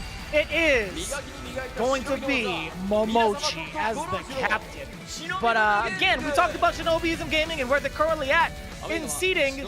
They need to take as many points away as possible to see themselves in line for at least the top 4, sitting at 40 points. But we'll see if the sun sets on them going into it with Saishunkan Kumamoto, a daredevil on ice, former pro skater. It is Kabe coming in to shake that man's hand. Then, of course, the prodigy, Higuchi, so wholesome, but so powerful, followed by even more firepower. The little devil coming in hot. It is Shuto, and all led the tactician, the tyrant, the brute king himself. It is Nemo going into it. How do you feel about this whole composition from both teams going at it today, Femi? I mean, the matches are just super juicy. They're always going to be at this stage of the league. You have a team like Shinobism who really need to pull their finger out and start getting some points up to put some pressure on School of Fish and get up there. School of Fish, of course, got another 10 points today despite a loss. You feel Shinobism, you're excited. You've seen the result go in your favor. You're at home. You can pick the matches you want.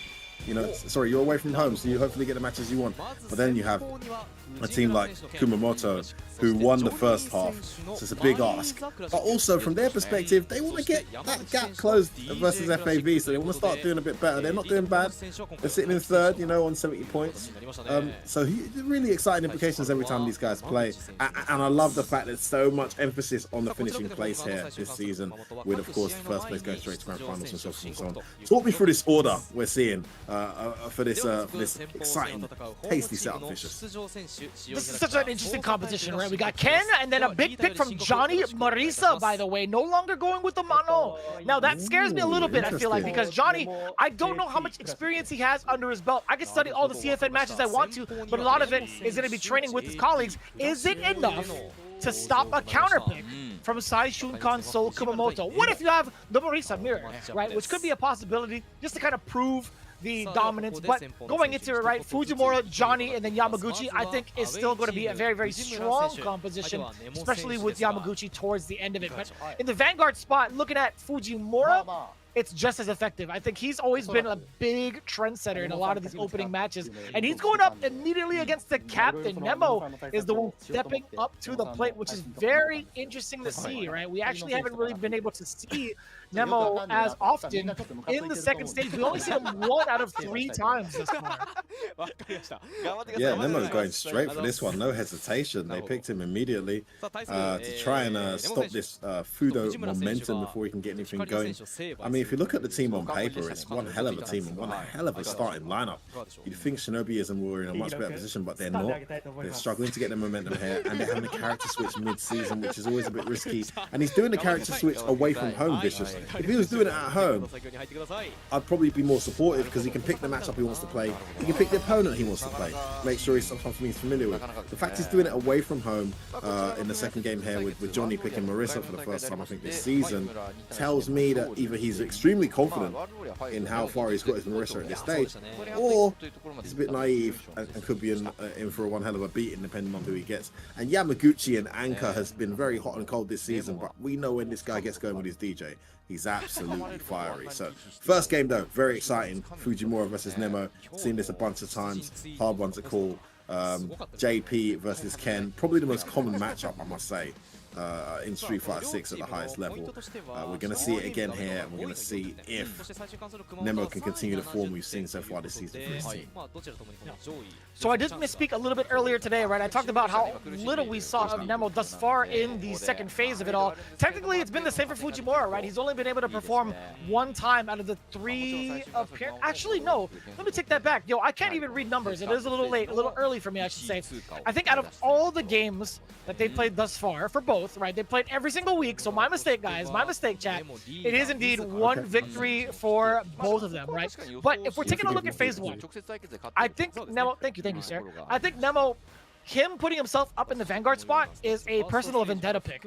I think it's because Fujimura busted him open in the first phase, right? In the very first week of regulation play in the first phase, he actually took it down against Nemo pretty significantly. So I think this is more so going to be a way to kind of see how much you've improved. It's going to be like a way to like measure your strength, because we've seen this style before, right? A lot of the Japanese players, they're not going to be backing down from a potential run back. It's true, and you know, when you look at Nemo's performance in that first stage, it was 50-50, you know. He managed to win 4 out of 8, committed 40 points for his team. It wasn't bad, but it wasn't great either. To see them finishing top in the end was more down to performances from players like Higuchi and Shuto. So he needs to step up and get his team, get on the form that his fellow teammates showed in stage 1, because that's going to put them in a better position to qualify in this also vital second stage. Checks that first drive rush, which is a good place to start. Yes, perfect parry. Look at that corner carry. Straight over the amnesia. The decision-making has been so on point thus far for Fujimura, but both offense and also defense thus far. Does get a big punish counter, drive rush forward with the target combo as well. And again, really reserving a lot of this drive gauge from some of these pick-aparts on the parries against Nemo's decision-making from the normals. It's been so precise in terms of the decision-making. One of the amnesia too many. Man, he pressed hard punch after absorbing one crouch light punch, and it just seemed to whiff punish whatever Nemo pressed. Oh, empty jump. That crouch heavy's not the one. You need to do towards roundhouse from that range or meet him in the air. Fujimura off to a flying start, and unfortunately Vicious looking very similar to the last time they played. We'll see, we do get a Fierce that rings out. Nemo creates some space for himself, but it's Departure and the Phantoms that are going to be in hot pursuit again! Oh, that's dead. Fujimura with the same exact punish. That's lights out, baby! Jeez, don't try to click up on me, says Fujimura. Such awareness of the frames, of the opportunities that he knows JP might go for. That full screen drive rush into stand heavy punch gives so much range. And if JP misanticipates Ken's intentions, he has that free get in and usually punishes the startup with some kind of projectile in the process of doing so. It's something that characters with good drive rushes do give JP trouble with. But it's not to time it, it's not to anticipate it. It's not a reaction, it's a guess. And I'm very worried thus far for Nemo, really, because how much of the practice has he had against other Ken players to give him the confidence to go up against Fujimura yet again? It's not a slight against him, right? I just think Fujimura right now is completely busting down his doors. I think he's sending him back in and sending a message, really. He's like, this is my house now, buddy. Oh my god, what the hell was that? Oh, the corner. He absorbed one crouch light punch, went straight into light kick, into drive rush, and I mean, how can you get killed for pressing light punch after pressing light punch? That's exactly what just happened, Vicious. I don't know, man, but we gotta call a doctor or something because this is a clinic.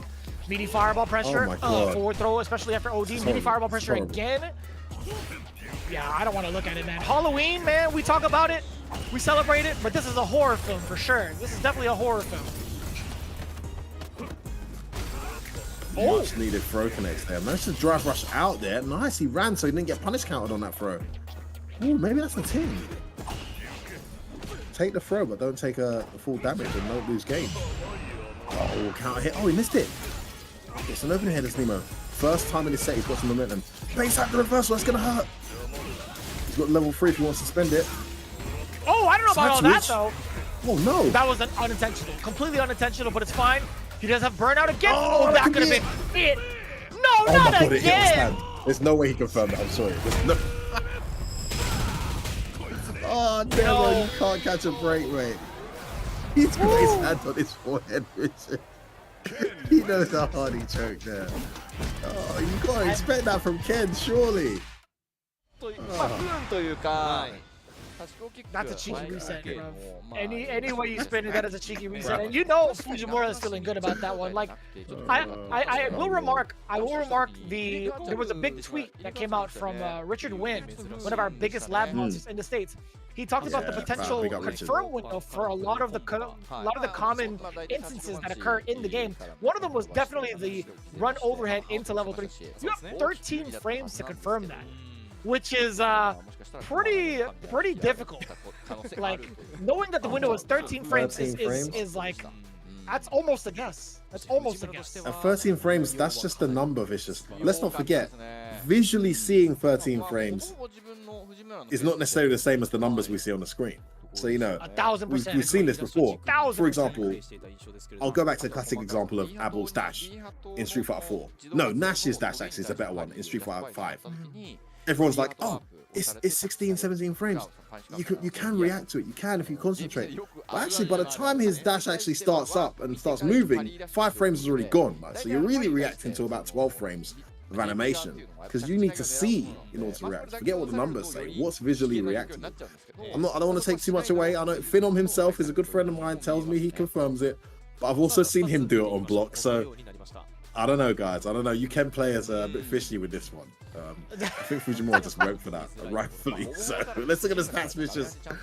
Tremendous result for these guys. That's a lot of donuts on the left, wouldn't you say? Actually, there's a lot of donuts on both ends. I think Yeah, I mean, what else can we say? So what's funny about this statistic, right? As many donuts as we see from both ends, that just goes to show you how little of the stats that actually came through because of the fact that the matches ended so quickly. So Fujimura, despite having zeros all across the board, it was just a dominant game. There wasn't any extra stats to put up, right? So no stat padding here. He was looking for the delivery kill, and he did so again against Nemo. That's 2 times over thus far in the league, by the way, but this time in a very, very convincing fashion. Some things don't age very well. One of those things would be Nemo's quote before the game. Nemo said, "I'm feeling really good. Let's start off with a win." I mean, that couldn't be further from what happened, Nemo, unfortunately. Fujimura repeating history there and absolutely annihilating Nemo. Got some homework to do in that particular matchup, particularly Fujimura style. Because Fujimura's not having the best season. I mean, he's 1-3 second stage. First stage wasn't too impressive either. But when it comes to Nemo, he just hits 4. That doesn't even look close, you know? Looks like Higuchi is going to be coming up. Is it? Is that correct? Am I wrong? Am I right or wrong? Who's coming up for the No, that's right. That's correct. Yeah, that's correct. So this is something I anticipated as well, right? So Johnny is facing off against Higuchi. We talked about who is potentially going to take on the Marisa pick, but this is going to be common sense. I feel like, as much as I so? like I don't like to this match entertain for the Gal. idea, you don't? No. Talk to Not me. the way Big Bird plays it. Well, Gal can fight. It's not terrible. It's just Gladius from a certain range is extremely irritating for Gal to deal with. A lot of those ranges are where he likes to use Sonic Boom as a poke. It's like an automatic punish and hard to whiff punish as well. And if he wants to charge it up to throw a little mix up in there too. I think the thing that Marissa's got to be less predictable about is a Superman punch, which Higuchi and Knuckle do, and Kaba and any Gal of a certain stature are going to beat the crap out of you for abusing that. But it's the fact that that Gladius poke range is kind of like interferes with Gal's natural game plan. Listen, I could be wrong. I saw Knuckle do beat Big Bird at Gamers 8 really well actually. But no. Oh my god, Knuckle lost that set and played incredible. I don't know if you remember that, Vicious. We were all talking about it afterwards. Knuckle played insane, reacted to everything, punished Gladius, punished Superman punch, punished everything, and died. Yeah, He didn't win. Yeah. So I don't know, it's one of those ones, but we'll see. We'll see. I think that's a fair assessment. Now that I'm thinking about it too, like there's certain distances where Guile can get away with poking out with booms way more often than not, but that's also giving away space that Marisa likes to. She will gladly move up into to get her strategies going, right? I think her long range pokes are very detrimental to what Guile wants to do as well. She takes up so much space. She could throw out a Spartan kick as well if she wants to at the edge to force Guile to move back, and that kind of brings up that issue again where it's like if there's a moment where Guile is in a spot in a range against Gladius, he's not able to really get away with poking with that anymore. But I think everything you said is valid. I think that's something to really consider. So maybe I'll reassess that for sure. But going into the player matchup now, in terms of the character experience, right? We always kind of implement how well character loyalists do in a game like Street Fighter, right? Specifically here, Higuchi, he just has more experience, I feel like, right? He's been rocking this character since day one in terms of his competitive career and up until this point. So I think him going into this, he will have the advantage because of the knowledge that he has. Also, fighting against one of the best Marisas in Japan. Johnny, on their hand, not to take away from him, but even on the website, it shows that Johnny is still a mono main. So this is fairly new, right? I just think on paper, for the players, Higuchi is poised to have the upper hand just based off of matchup experience alone. Yeah. And let's take form into account as well.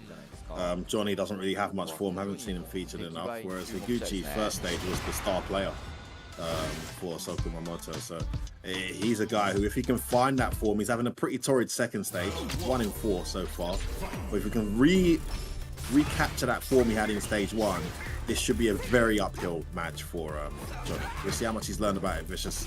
And I totally agree. Player matchup wise, this should be uphill for Johnny. But that's a good start. Combo tries to go for a command, grab its OD flash kick straight away though. Don't you dare. And another one. I love seeing that too. Standing medium kick anti-air. I'm a fan. Oh, damn! Big whip on Nasty, much well punished. Oh, nice check. Didn't cancel though. What? Okay, that works. Just what? He definitely did a sonic boom there, but I think the freeze frame messed up his timing. The forward medium punch came out. He checked That's the fair. drive rush with an overhead. Genius. Somebody That's pretty godlike, actually. That's actually that was about as intentional as Fujimura's overhead into level 3 earlier. As confirmed. Oh, come on, man. Give it to the guy. Give it to the guy. Come on. Oh, you love to see that. I'll tell you, man, you pick a new character, this is one of the first matchups you should learn. This match feels like it's 9-1 for whatever character you play until you've had the experience. So I'm not going to call too early. It's only 1 round in, but Johnny definitely having an uphill time right here so far. He looks so comfortable. Nice Gladius. Oh, we're starting to see some light here coming in for Johnny. Nice Sit him trap. down. Back Before he didn't get level 3. He's alive. No, not Nice. That's towards medium, right? That button is so bloody good. Just lunges forward, catches anything on startup, counter hit links to the crouch jab. Such a good on the frustrator. It's like a mini wreck up. It feels like it, yeah. Oh.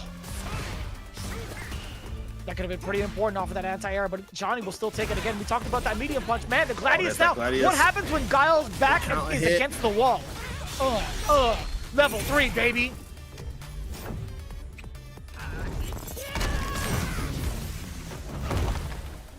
Ooh. What a turnaround this is from Johnny. Higuchi needs to find a way out of this one. Oh, he's gonna land the critical art. Could be massive.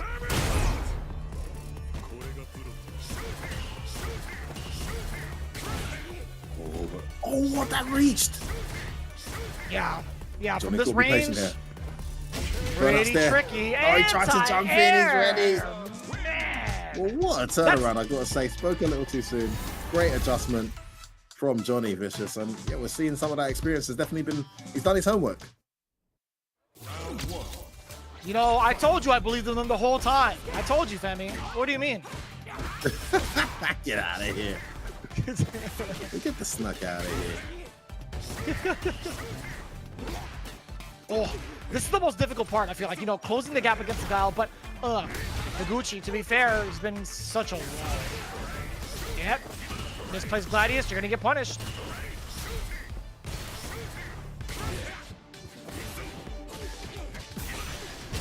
What a response.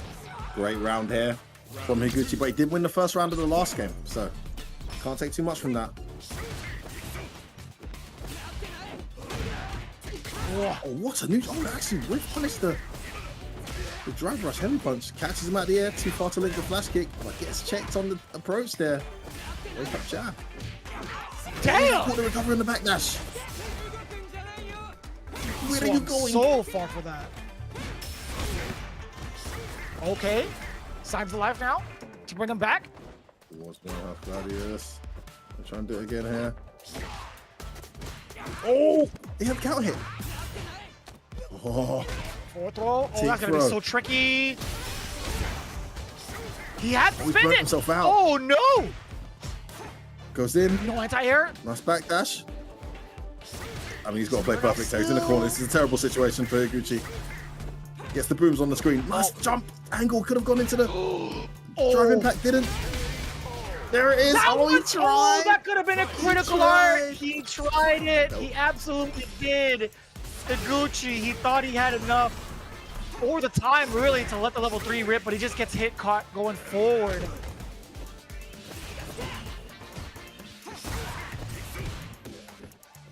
Oh, this is so close. Super close. Oh, he's down and he's cornered. Wake up buttons. There's that Gladius again. I told you it's just so good from that range. He tries to jump forward. He tries to boom. He tries to press a button. Activation should be able to go to level 1. Yes, he does. That's genius play from Higuchi, and he gets the booms on the screen. Oh, man, that gets so good. Try the overhead. No level 3. Thought he should have gone into that there. Gonna try and burn him out instead. Oh my goodness, look at that. He's almost burnt out. Anti-air. control Horrible from situation for Johnny. Higuchi.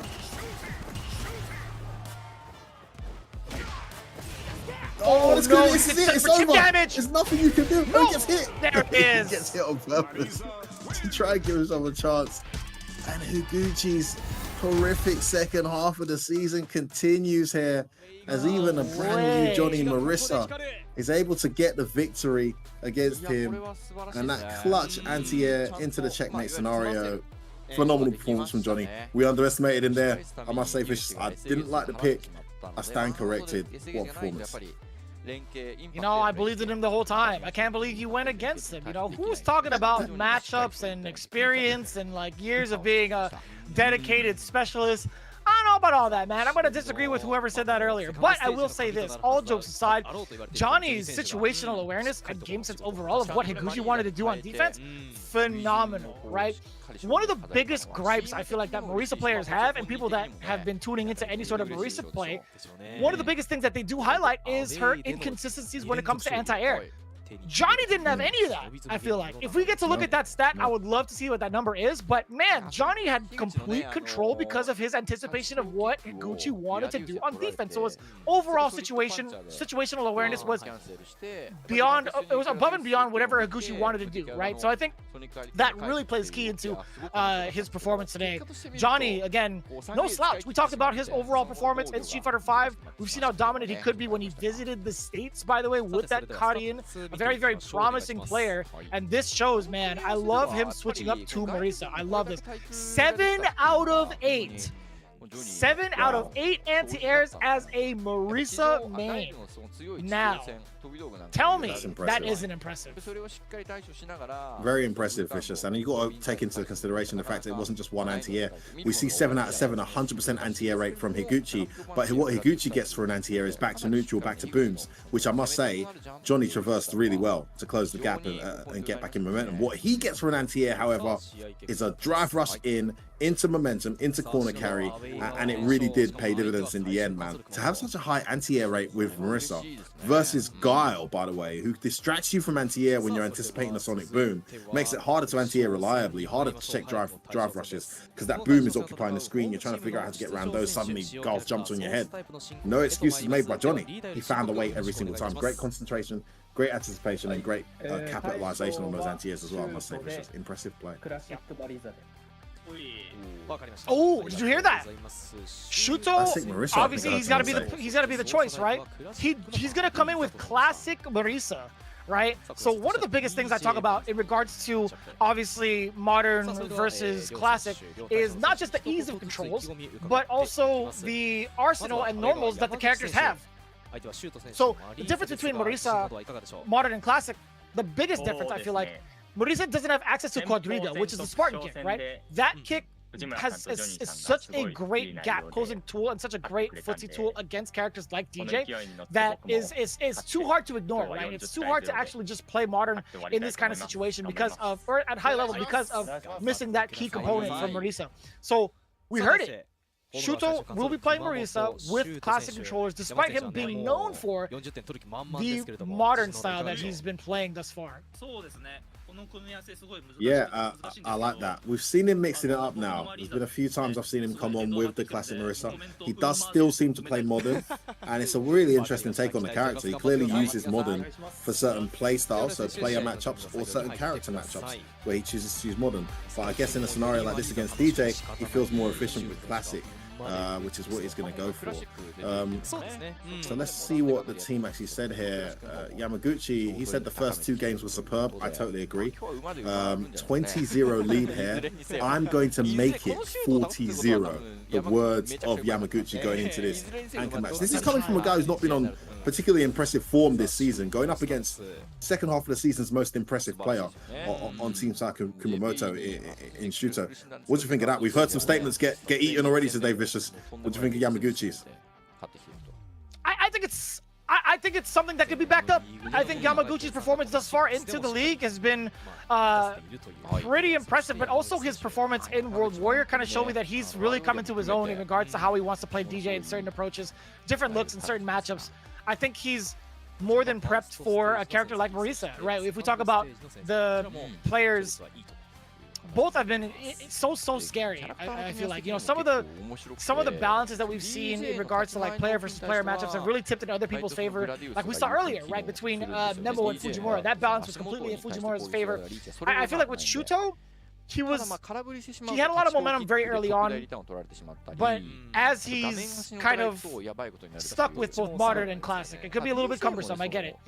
As he's stuck with Modern and Classic, I feel like the rest of the world have been slowly dissecting the matchup even further than he has, right? Because he has to consider 2 different matchups per Classic, per controller schemes. So with that in mind, I think right now, if I were to really back anybody between these two, obviously I'm not biased here, but I feel like in terms of like the performances thus far, Yamaguchi might be that guy. That's a brave take. Because as I mentioned, Yamaguchi's not been on fire in the team tournaments. He's been very impressive in the solos, as you mentioned, but he's not doing too bad either. 2 out of 3 in this second stage. Just checking out how he did in the first stage. 2 out of 3 is actually quite impressive, and then 2 out of 3 in the first stage as well. Didn't feature as much in the first stage. Wait a second, am I looking at the right thing? No, not 2 out of 3 in the first stage. I got you. Yeah, he was. Right, I'm right. Shuto's been doing a phenomenal job. For some reason, the website says 4 out of 6. So I think, you know, we'll leave that up to the website's decision. I feel like, I don't know actually, because maybe I'm not updated actually, but I'll check my stats eventually on my Google Sheets. I do have like an entirely different sheet separated from the website too, just in case, right? But taking a look at the current season, right, the current phase, second stage, he's 100% in both anchor spots. He's the one putting in a lot of the points. Actually, he's the reason why Shinobism Gaming is at 40 points right now. Like, he's the only one scoring points for this team, so that says a lot. Yeah, Yamaguchi is having a much better second half of the season. And actually, this is a very interesting scenario we're in, Vicious. We need to talk about the implications on the overall table, because this, if you're School of Fish right now and you're watching this performance, this has come a bit out of nowhere for Shinobism. Like, they've not really been on fire this season. They're suddenly in position to get a 40-0, which not only allows them to leapfrog School of Fish, but puts them extremely, I mean, it allows them, it's a double header, right? They actually leapfrog Kumamoto at the same time. So 40 points will put them on 80, and suddenly they go from not even being in qualification place to leapfrogging School of Fish and leapfrogging Kumamoto and going into third. It changes the season completely for them. It's a humongous turnaround. Kumamoto need this 20 points. You don't want to give your opposition this kind of momentum, and also you don't want to give up your qualification place, which they put themselves at risk of doing so if they don't get some points here in this vital anchor match. Yeah, we've talked about the implications very early on. These are the kind of significant jumps that can happen if you let a 40-ball game happen too. So Shinobism Gaming, they are poised for that big 40 bomber. They do have 2 Ws under their belt with Fujimura and Johnny. Yamaguchi already speaking that confidence, saying he will take out Saishunkan Solo Kumamoto to put the nail on the coffin, at least for this week. But again, all things considered, this is it right here, man. This is, I feel like, we've talked about how important some of these weeks are. This just might be the one to push them over the top to get into playoffs. Who knows, right? It's been very volatile, specifically at these points of the season for any Street Fighter League. What a time's coming to form, though, for Shinobism. If they can do this, man, what a time, and what an interesting scenario that puts us into. Just taking a look at what Shuto was saying to his teammates a few moments ago, he actually thinks this matchup versus DJ is really difficult, but he feels he's getting better with Marissa. I mean, what a statement from... Some people consider this guy to be the best Marissa around at the moment. He feels he's getting better with Marissa. This is the Evo run he made, followed by some great performances on the other side. I'm going to make the chat say he's too good. I guess he's talking about himself. So chat, let us know if you do think Shuto is too good going into this one. I believe we're ready to play it now, Vicious. It is Yamaguchi taking on Shuto for 20 points here in this oh-so vital anchor match. A 40-point win potential here for Shinobism, and of course 20 points, vital 20 points for Saishu Kumamoto. Doing a great job thus far. Shuto with really impressive stops with the perfect parry initially. And you know, I can't tell you what that was, in an attempt to possibly anti-air or maybe just kind of get out of the way, but either way, it's going to be Yamaguchi with the full control in the corner now. We talked about how difficult it is for Shuto to play against this DJ matchup. and he's showing exactly why, right? This throw loop is so dangerous for Marisa specifically because she doesn't have a lot on defense to stop it. The perfect parry. Time. Kill. Scaling, but still worth it. Oh, he actually had the backdash read. Was definitely plus on that. Yeah. Probably couldn't punish. Well, had the backdash read, could have got his turn. No, I agree. Oh, we do get the Superman punch at least. That hurt. Yeah, that's a tricky situation Well. too. He's in the Marisa, she's not blessed with the timing to get with her dash, her backdash. She's not blessed with being able to punish with throws of backdash, unfortunately. Oh, the toward roundhouse catches a button, sends him flying. He's gonna spend it, send him to the corner. I love that decision. Wonderful opening there with that towards roundhouse. That's such a scary button. Knee to the jaw from Shuto. There it is again. You are breaking the entire jaw. Oh, where you going? Really. Oh no! Oh, you cheeky little. That Did is he just so do that? smart. He did. He did just do Wow. that. And he'll do it again. Rantier gets a knockdown. Ooh, just walks out of range there. Ooh, nice backdash from Yamaguchi. Okay. Fireball's coming out with a drive rush, not being challenged as far, and then he shot. Oh, Rantier is on got fire, that but gets challenge. hit by that reversal. Oh, catches him again. It's counter hit. Try to press a button.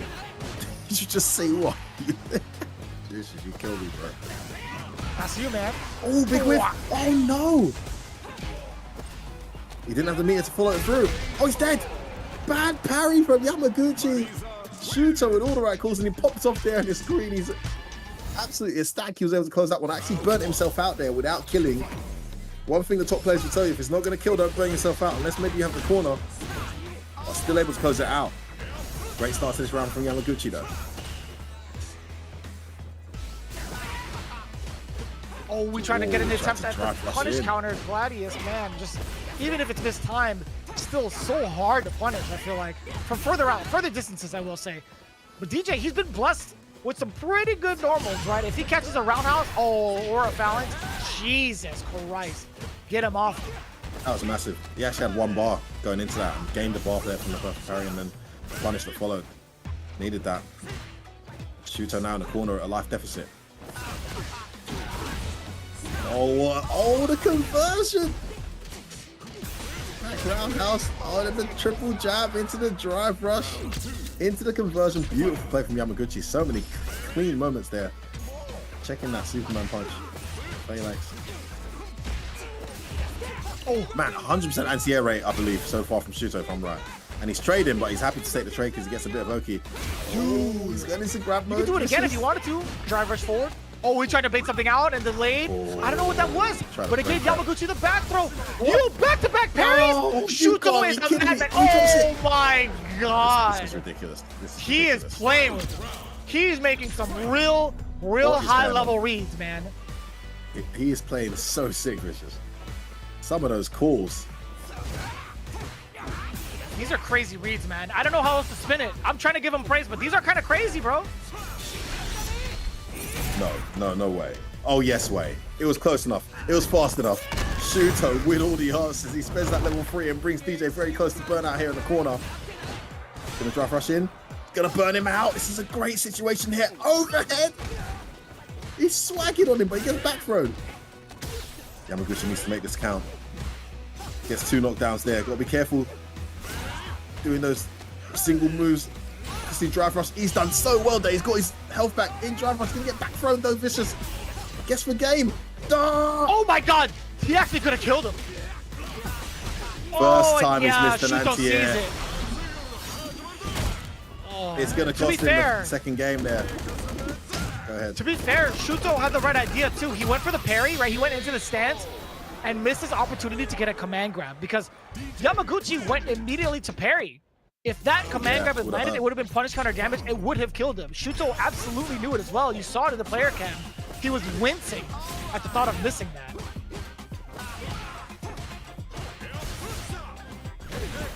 Man, such a good second game there. These two back and forth.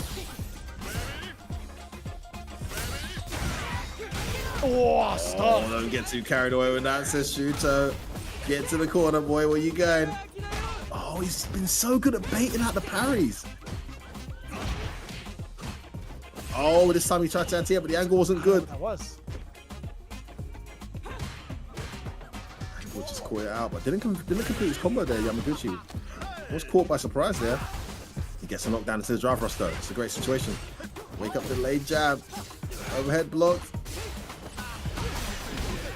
Oh, beautiful great. punishment. Oh no, that hit. No, surely. He didn't press a button. Okay. What a call out from Yamaguchi. This set is suddenly turning around. Love that punish on the. Yes, reversal there. I forgot the name for some reason. My brain's gone blank. Oh, you're talking about the stance, right? Thank you. Ooh, delay Kraus short, stumps out. Kraus meet him into the drive rush, connects though. Another command grab connects. Oh, Plaza, the Plaza. The classic. Oh, swift punish there on that stand medium. Big damage incoming there. He's not going to spend level 3, just going to send him to the corner. Oh, surprise, gets in, tries a double shimmy. Almost burns himself out there with that guess. And he gets burnt out in the end. This is it. He had level 1, he tried, he didn't get it out in time. And Yamaguchi is going to get his team to a 2-0 lead. 1 game away, Vicious, from a 40-0. Did you see that? Talk about it. You know, we prefaced it a little bit. Yamaguchi, he's been that dude these last couple of World Warriors. He's finally coming into shape with the DJ. Shuto, on the other hand, he's still got a lot to play with, though, right? His first game, pretty explosive, very read-heavy. Not as much success right now with Yamaguchi, but to be fair, he only had 1 mishap that cost him a game. Going into it now, he has to shake up the mental. He has to reassess. Exactly that. Oh, the first reversal I think we've seen with the jackknife hammer there from Yamaguchi.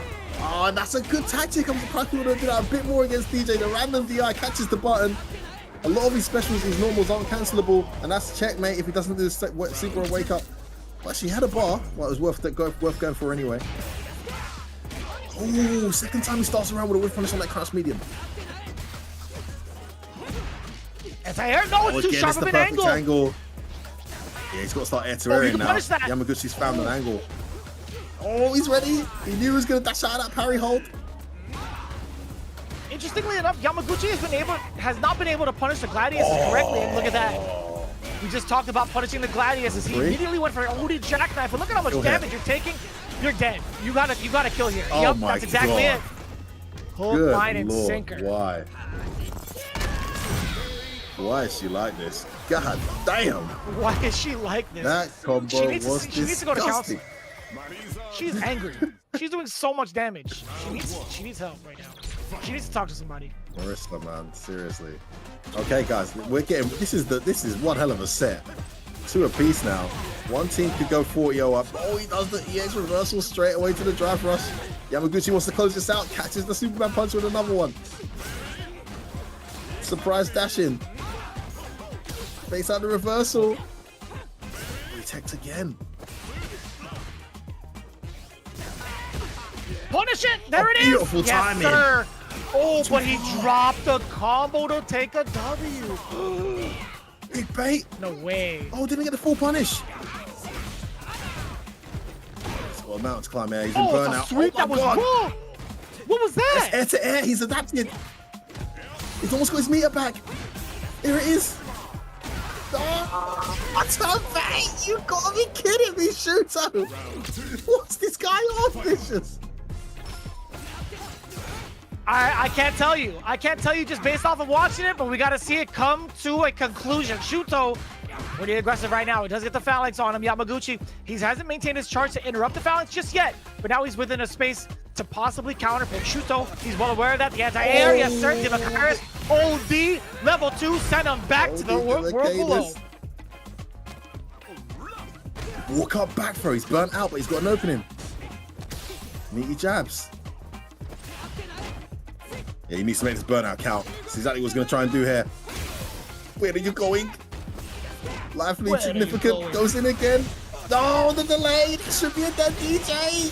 Shuto's done it. It's 2020. The comeback is completed. The 40-0 goes begging. Unfortunately for Shinobism, they finally hit form and looked like they were going to get themselves into a qualification spot. But now their best possible outcome from a 40-0 can only be a 25-20. By the way, humongous result for Seoul Kumamoto. They needed that. They were going to give up their position to Shinobism by conceding 40-0. Shuto, the legend, the guy in form, comes and saves his team. You can see the relief on Nemo and Higuchi's face as they get that result. Yeah, a huge result. We talked about the implications as to what would happen if Yamaguchi actually took that W, right? Shinobism Gaming had the potential to leapfrog over 2 teams and put one of those in contention for top 4 down into the barrier of 5th. So that's actually really, really huge for Shuto and his confidence, I feel like. We talked about it earlier. Now he's actually 3 for 3. He has a 100% record here in Street Fighter League in the second phase of it all. Let's take a look. We talk about the anti-airs a lot. From the other side, though, Shinobism Gaming, they had 100, but still very impressive from the side of Shuto, being able to anti-air with the character who can't consistently do it as often, right? So, with that in mind, there's other stats to behold. 6 out of 19 in regards to throws. I think Marisa, one of her big highlights in terms of her weakness is her inability to contest against throws.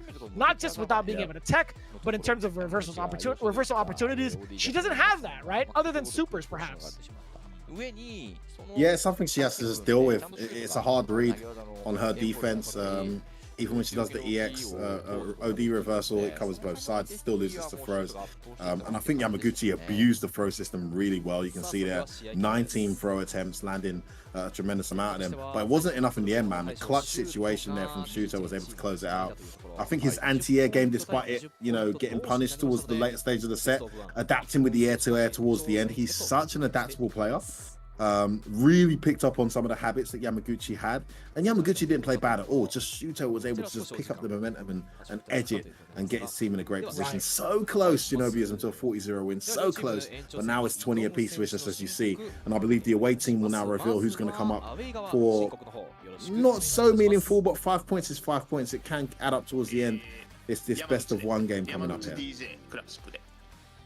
Oh, we hear the DJ pick. I think it's Yamaguchi right back into the swing. Now, this is something that we talked about last week, where if you have somebody who would just come up from a loss but also play pretty hot, I think it makes sense to kind of put him back up there. But if you're looking at the rest of the squad, I think Fujimura played excellent. Johnny also played fantastic. I think, you know, either one of them would have been great candidates, but yeah, I don't blame them putting Yamaguchi back into the swing. But now, this is a great rebuttal. You know, like, this is the classic of it ain't broke, don't fix it. And Shuto's Marisa, well, to be fair, it's broke. His Marisa's broken, all right? He talked about it earlier. He wants to make the chat say he's too good, all right? Man, you're right. I'm saying it now. Let me jump in the stream chat and say that. Everyone's saying he's too good, because that performance was ridiculous.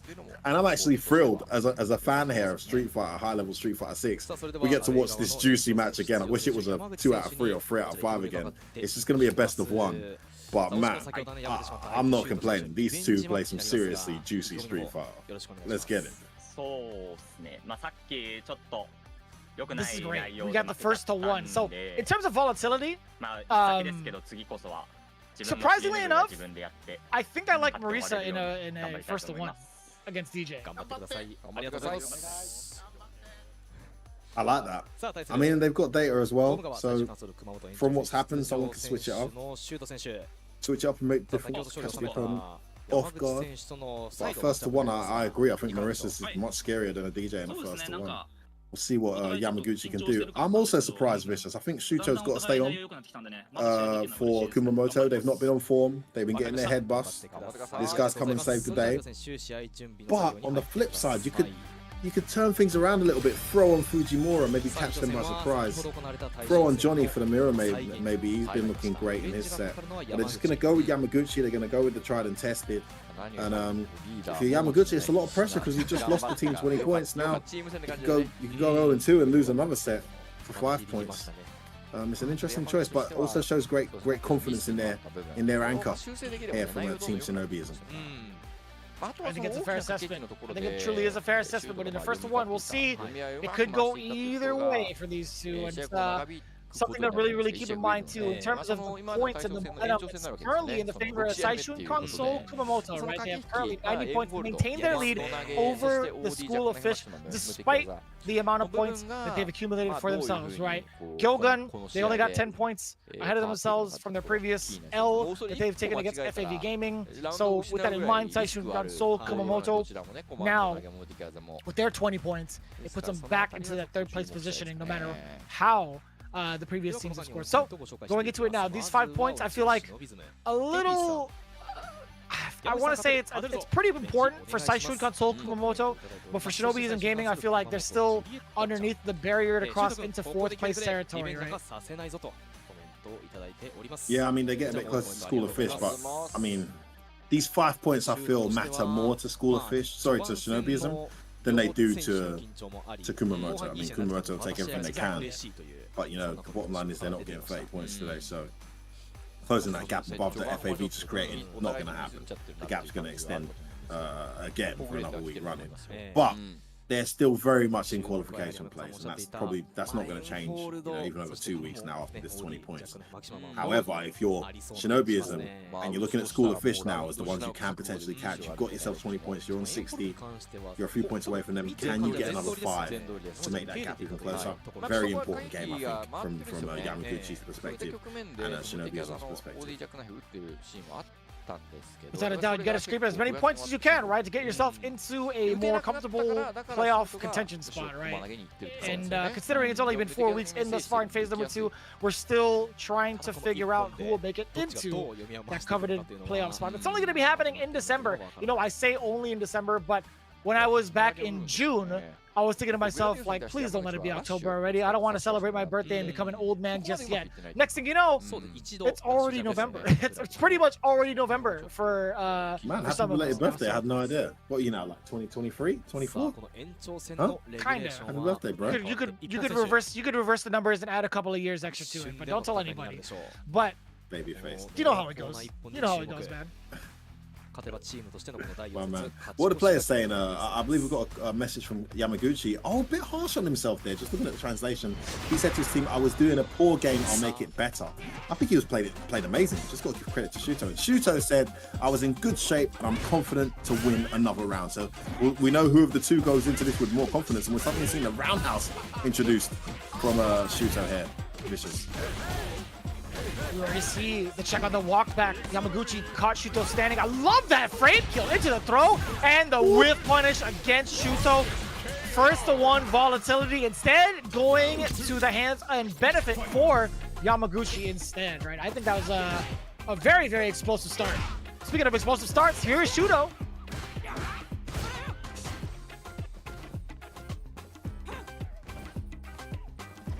Better start there from Shooter, but well blocked out by Yamaguchi. Oh, surprise parry. It's not your turn.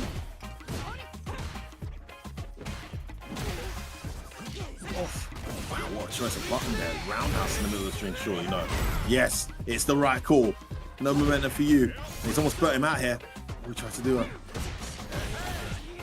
Oh, the recovery on towards Roundhouse. Humongous, and he switched sides as well. It's a big turning point. Yamaguchi heading towards the 5 points here, Vicious.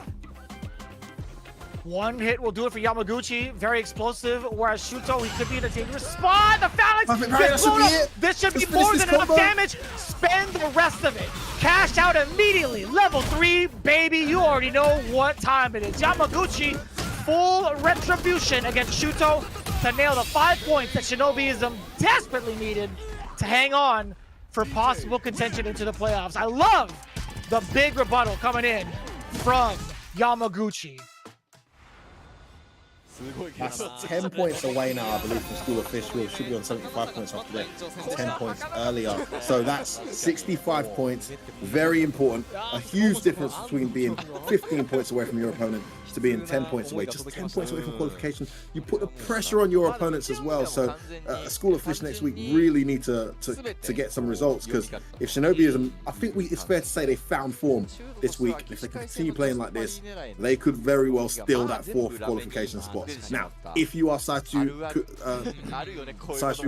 so Kumamoto, you're not too upset with that 5-point drop because you got the so vital 20 points earlier. You get yourself into, I believe, second place with 90 points, and you're miles away from the guys who haven't qualified.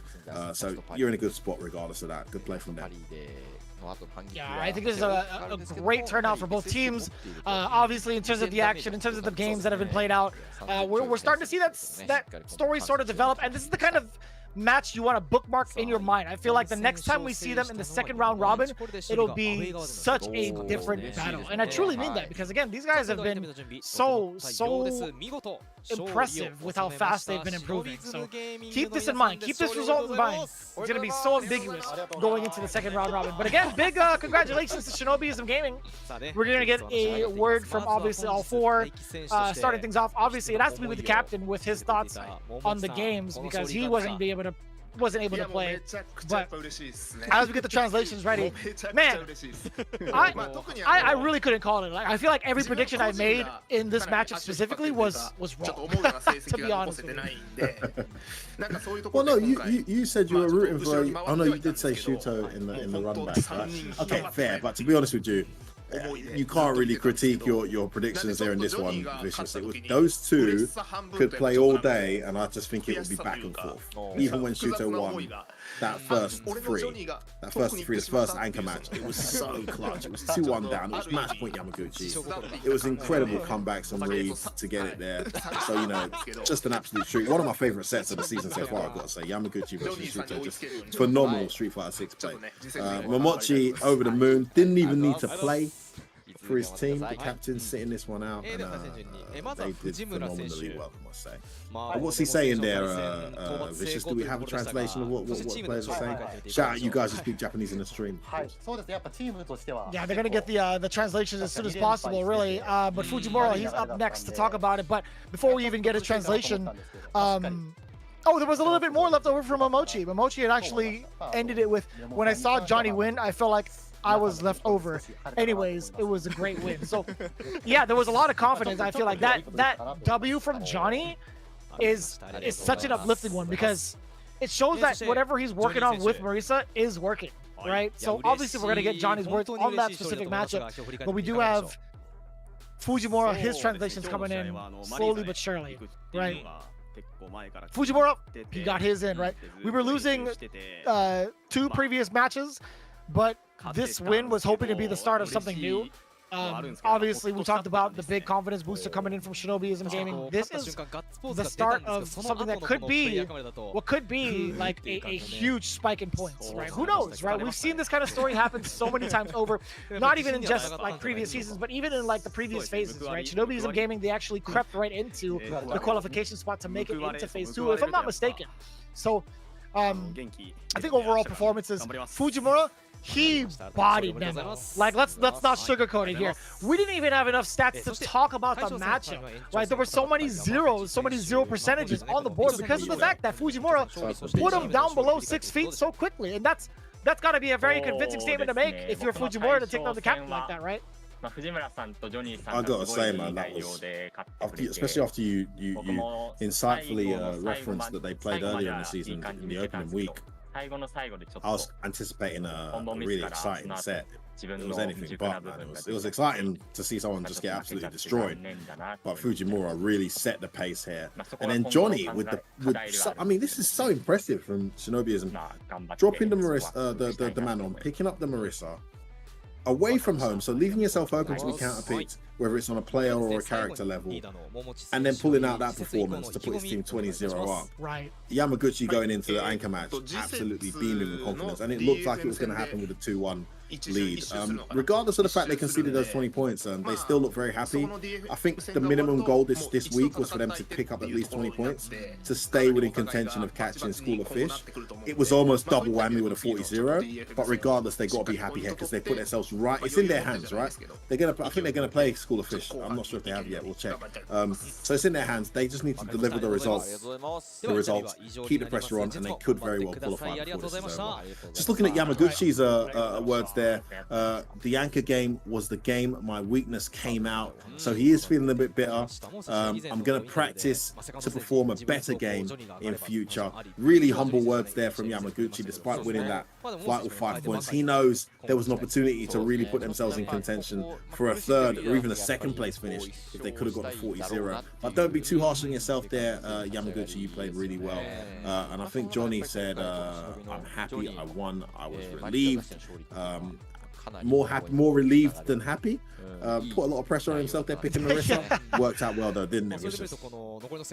Yeah, I think it's a shared sentiment, right? We kind of prefaced his matchup with saying, like, you know, he hasn't really had the spotlight as much, and he was kind of in a very awkward position combating other players with Manon, somebody who was not really got him that type of success, or kind of like translated the skills that he had with his playstyle. So I think overall that pressure was felt, right? So him saying that, it makes a lot of sense that he was way more relieved than he is in regards to him being happy for that matchup. So with that in mind, we're going into the stats now. Momochi, obviously, with his parting words, he talked about the next game is the last game of the first half. From that game on, we'll face teams we faced before. We'll get ready for the teams we lost against and take revenge. Now with the stats.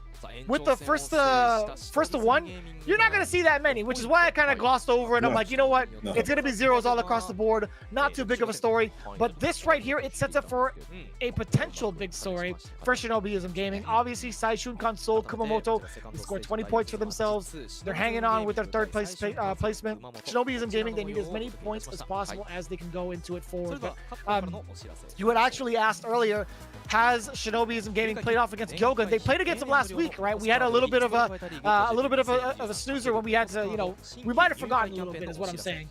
But Shinobism did face off against GyoGun last week, 10-30, right? So they're gonna get that run back later on.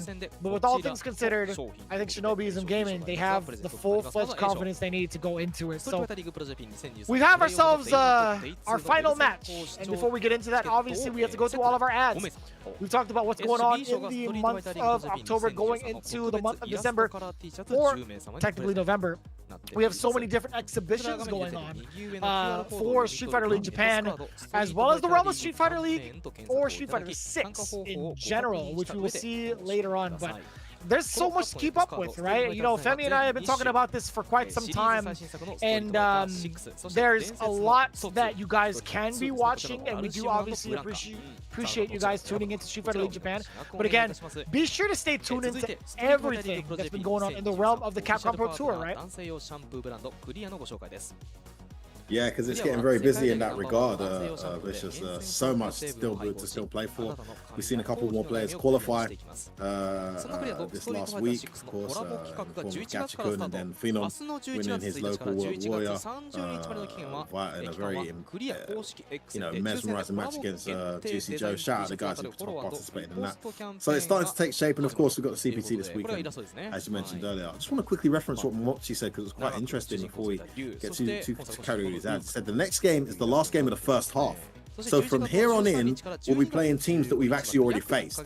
So we're going to get ready for those teams that we lost to. We're going to be taking revenge. So, I mean, that gets me excited, because we are getting in the second half. They do play each other twice in these stages. So they've played each other once as of next week. After that, it's run back city. Still tons to play for, still lots more to go for qualification places.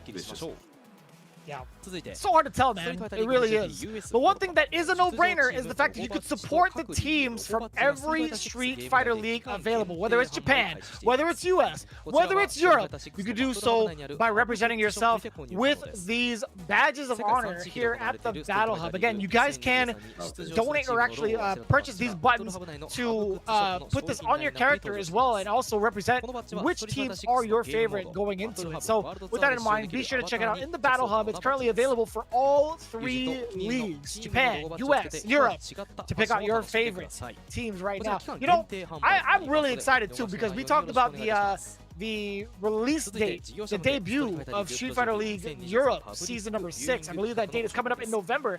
And you know, I gotta save some of this good old hard-earned cash money to figure out which button to purchase. Maybe I want to be a little bit top tier. Maybe I want to see the underdogs take it down. But either way, you want to stay tuned to the streets as to which teams are the most informed teams for Street Fighter League Europe. But right now, you'll be tuning in to the second stage of Street Fighter League Japan. You can see all of the support from the caravans and also the different cities for these respective teams that have been putting in the work to show their support. You guys can too as well. If you are in the region, we highly encourage you guys to check it out. You can see the Shinobism gaming venue.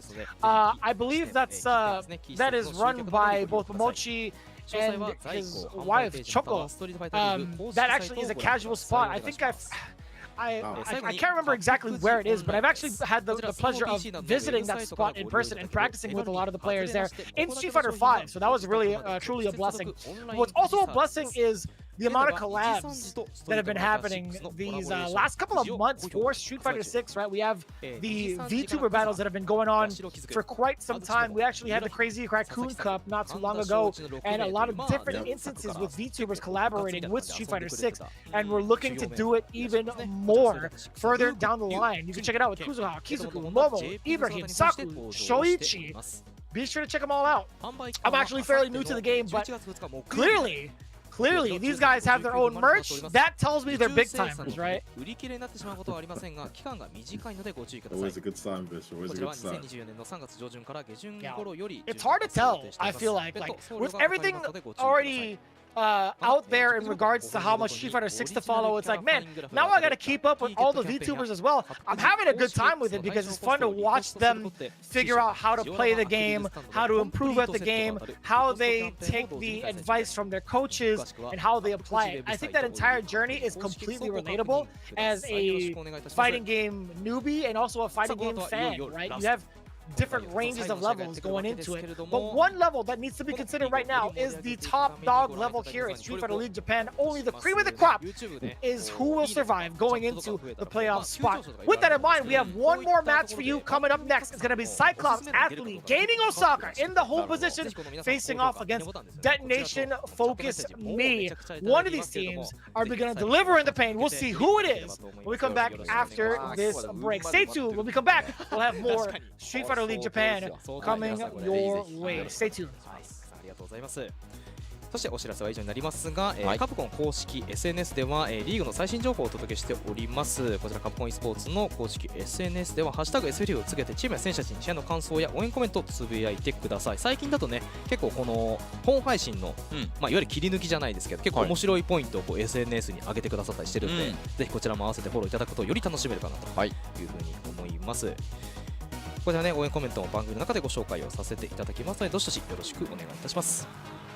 そしてここで視聴者の皆様にお願いがございます。ストリートファイターリーグの運営に関わりのない第三者による本大会の模様や本大会の対戦リプレイ映像のアップロードはお控えください。その代わりといってなんですが、お気に入りの場面をみんなに知ってほしいという方は YouTube のクリップ機能をお使いください。このクリップ機能では YouTube の動画またはライブ配信の一部を共有することができます。こちらはチャンネル運営者だけではなく、ご覧いただいている皆さんも動画内の好きな部分を60秒以内ですがハイライトとして共有が可能です。こちらは違法アップロードではなくクリップ機能となりますので、皆様が思う名場面を広めてください。よろしくお願いいたします。はい。さあこの後は試合準備のため一度インターバルを取らせていただきます。再開予定時刻は21時21分9時21分頃より最終マッチデトネーションフォーカスミ対サイクロプスアスリートゲーミング大阪、こちらの模様をお届けしてまいります。それでは一旦失礼いたします。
早速始めるか。よしやるか。いい戦いになりそうだ。実践的なのがいいんだよな。実戦ってのもいろいろだが、この街で始めるならストリートからだ。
さあここからはマッチ3の模様をお届けしていきます。まずはマッチ3を戦う両チームのご紹介。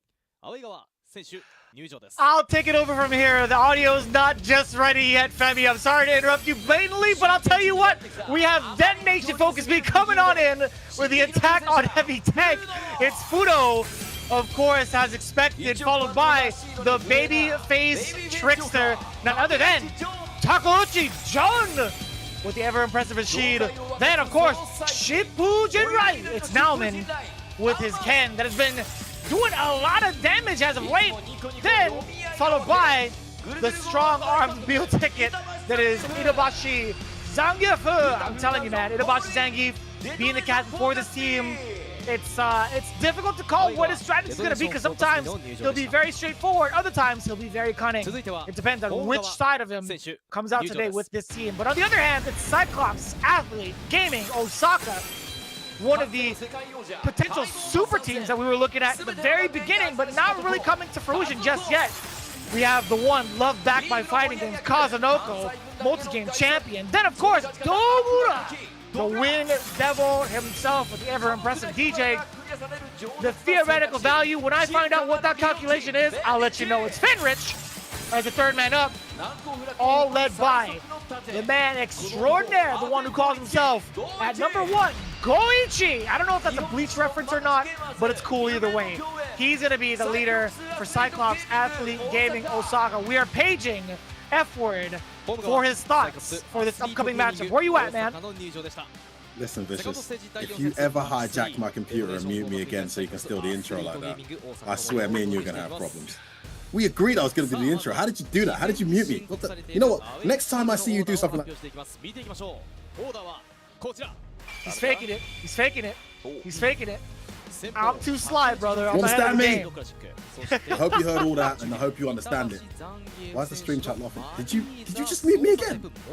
I'll do it again. Okay, right, what's the orders? What's the orders? Vicious, I'm done with this nonsense. John Takeuchi, Classic Rashid, Itabati Zangief, Marissa. Haha, baited you, I'm doing it. Got me. You got me. Fudo, DJ Classic in the anchor. Fudo, of course, the talisman. Now, these guys, for the first time in a long time, Vicious, they're not second on the table. I think they just conceded second to Kumamoto over those 20 points. 90 points to Kumamoto. They got 10 points clear of Detonation. But they are the closest team starting this week to FAV. Can they do it? This is the order they've put out to do it. What do you think of the order quickly before we find out who they're playing against first? Well, obviously, we talked about Fudo being the main point earner for a lot of the seasons. No matter what team he's on, I'd imagine he's been a huge factor as to why DetonatioN FocusMe is seeing so much success, not only as an individual, but also as an important sparring partner. So I think overall, that translates to a lot of the success that we are seeing from DetonatioN FocusMe, but it's up to right now Cyclops Athlete Gaming Osaka. This on paper is one of the most talented teams that we could ask for. Multi-game geniuses in their respective right for a multitude of different fighting games, but not seeing the same results. Now, in the first stage, they looked very, very strong.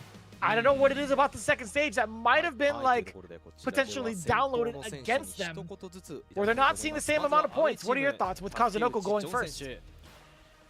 Yeah, and on the flip side, we saw Detonation barely qualify in the first stage. And all of a sudden, they're pushing for first place, really pushing AFAV every week. So it's been crazy. We've seen this happen with both seasons, both stages. It's so hard to stay consistent in the Japanese format because there's just so many more matches than the other Street Fighter leagues. So Kazunoko, though, is very exciting to see. Is it him that's coming up? I believe so. I'm not sure because I really want to see that Cammy get to work here in this away from home fixture. And of course, if you are these guys, you're sitting rock bottom of the table, so you know you really need to pull a result out this week, and it's not now or never, but it's getting closer and closer to that now or never status. Vicious.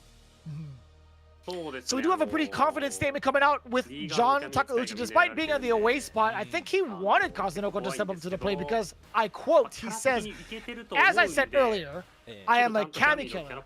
Bring all the Kamis out to me." Wow. Statements. Statements. I love it. I love the fight talk. Let's take a look at the previous record, all right? So John Takeuchi, not a lot of success against Shuto from last week, but I want to see specifically his records against Kami, right? So let me pull that up real quick. John Takeuchi, he faced off against Mizuha over in the second week in Section 2, took down Mizuha 2-0. I feel like that's the only time he's really flexed on a Kami, but I think that's also the same time where he got his confidence in the matchup. So with that in mind, he has to be playing Rashid here, right? Yeah, it's going to be Rashid, I believe. Was it Rashid when he beat Mizuha? Do you have that data? Correct. That's correct, he did. Because that was a while ago. It was Rashid still. Okay, very impressive. John Takeuchi was definitely having a bit of a character crisis in the early stages of the game, but his beloved Rashid has returned to Street Fighter, and since then he's been somewhat flying, at least confidence-wise, but performance-wise, it's not been what I'd call a John Takeuchi, level of performance, especially here in the second half of the season. I believe I got 1 in 3 victories so far, and just a measly 10 points earned for his team. But that is half of the points that the team has earned altogether, right? Wait, hold on, I'm looking at the wrong team here. Detonation. No, actually looking pretty good. So still not a form I'd associate with John Takeuchi. He needs to step it up. As well against Kami, he feels. Can Kazunoko shut him up?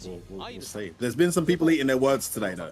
Vicious. So, I mean, I wouldn't be talking too confidently if I was any of these guys. Kazunoko saying, all the Kamis in the league were beaten up. I'll be the first to beat him. Wow. Okay, so there is a bit of a trend going on here, Vicious, that John Takeuchi is the Kami Slayer. There might be a match that we're missing out there. Maybe he played, what's it, Kazunoko. I'm glad you mentioned that. Yeah, maybe? John Takeuchi faced off against both, actually, all three of the Kamis. I totally take that back. So he's taken down, he's slain Akira, he's slain Mago, and he's also taken down Kazunoko in the first stage. So that's significant. Now, this is a classic case of Japanese pride here, because surely you shouldn't play against the Kami Slayer, but in these guys' cases, it makes them want to play Vicious. Yeah, I agree. I agree. To a wholehearted content. Like, I think it's been Rashid all the way through, right? So John Takeuchi, he's found a winning formula against Kami with this character. Let's see. Perfect, parry the Ting into another safe jump. He's the safe jump machine, Rashid, in this game. Get the OD bust out coming from Kazunoko, but look how quick he's already been put into burnout. This is a pretty significant, or so I thought. John Takeuchi is just able to jump out of the corner, but it's Kazunoko who makes him pay for it on the way down. Ooh, tries to pay out an anti-air. Interesting that he does so well against Kamis, because the Rashids have been quite frustrated with Rashid's anti-air game. And this is one of the most difficult anti-airs to deal with, and the empty jump crowds medium connects there, but Kazunoko catches him standing up. Gets himself the first round. Can he continue the momentum here, Vicious?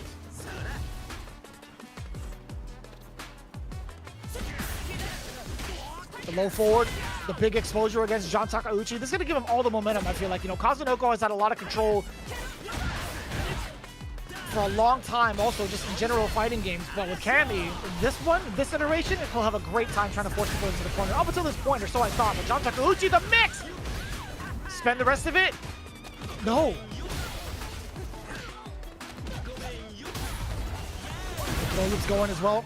Yep, OD uppercut. Reversal. Switch sides not ready.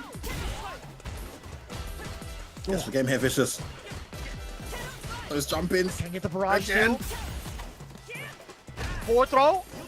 One more sequence for both, really.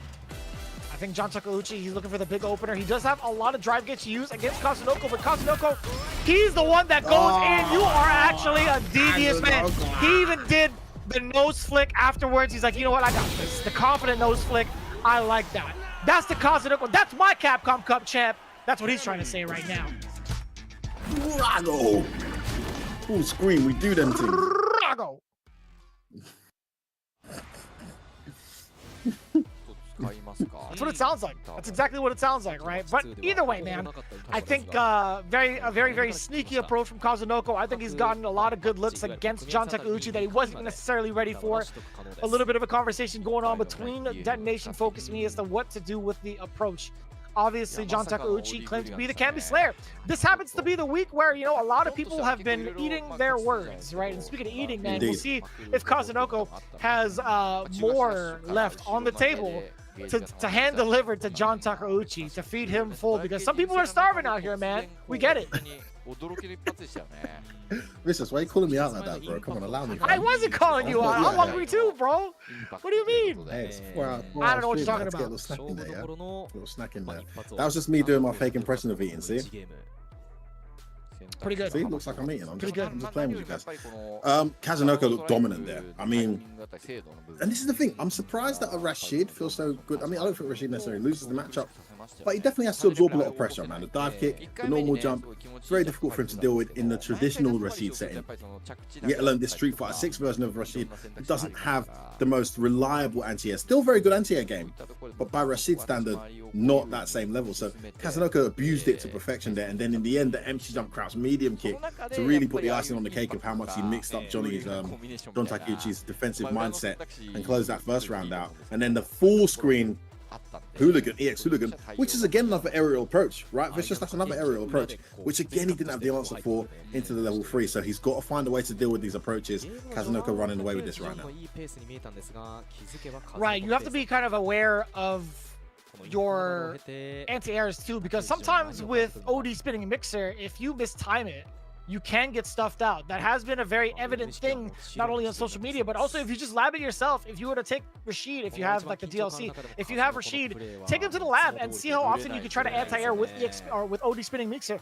Like, it's been very blatant that it can be a little bit inconsistent depending on the timing of it all. So with that in mind, again, Cammy having multiple approaches, especially via hooligan, even if it's an OD hooligan, it could lead to a bad time. So I totally understand John Takeuchi's gripes and also his hesitation, his reluctance to try to anti-air, but also reacting to it is very, very difficult as well. Here we go. Another jumping gets away with, and gets a counter hit. Didn't convert though. Beautifully spaced EX dive kick there from Kazunoko to get the party started. Surprise dash.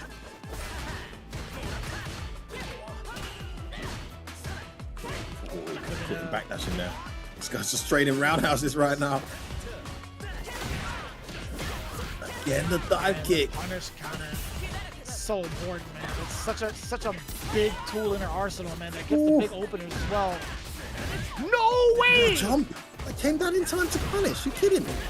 Wake up dive kick, Kazunoko. Zero respect. It's not your turn. It's mine. Game point, Kazunoko. To be fair with Kazunoko, in his mind, it's always his turn. Clearly. Man, Takeuchi just cannot get going here, and he's getting mauled in the corner again. Walk up throw. Oh, and he just walked right out of range. Kazunoko. It's guess for game here, Vicious. It's guess for game. One more touch into level 3, you bet. You absolutely bet. And Kazunoko, he's looking for the big throw bait again. Another jump in. Gets out the corner at least. Still a guess away from dying. Oh, that was it. That was game. Didn't cancel. Gets the tick throw.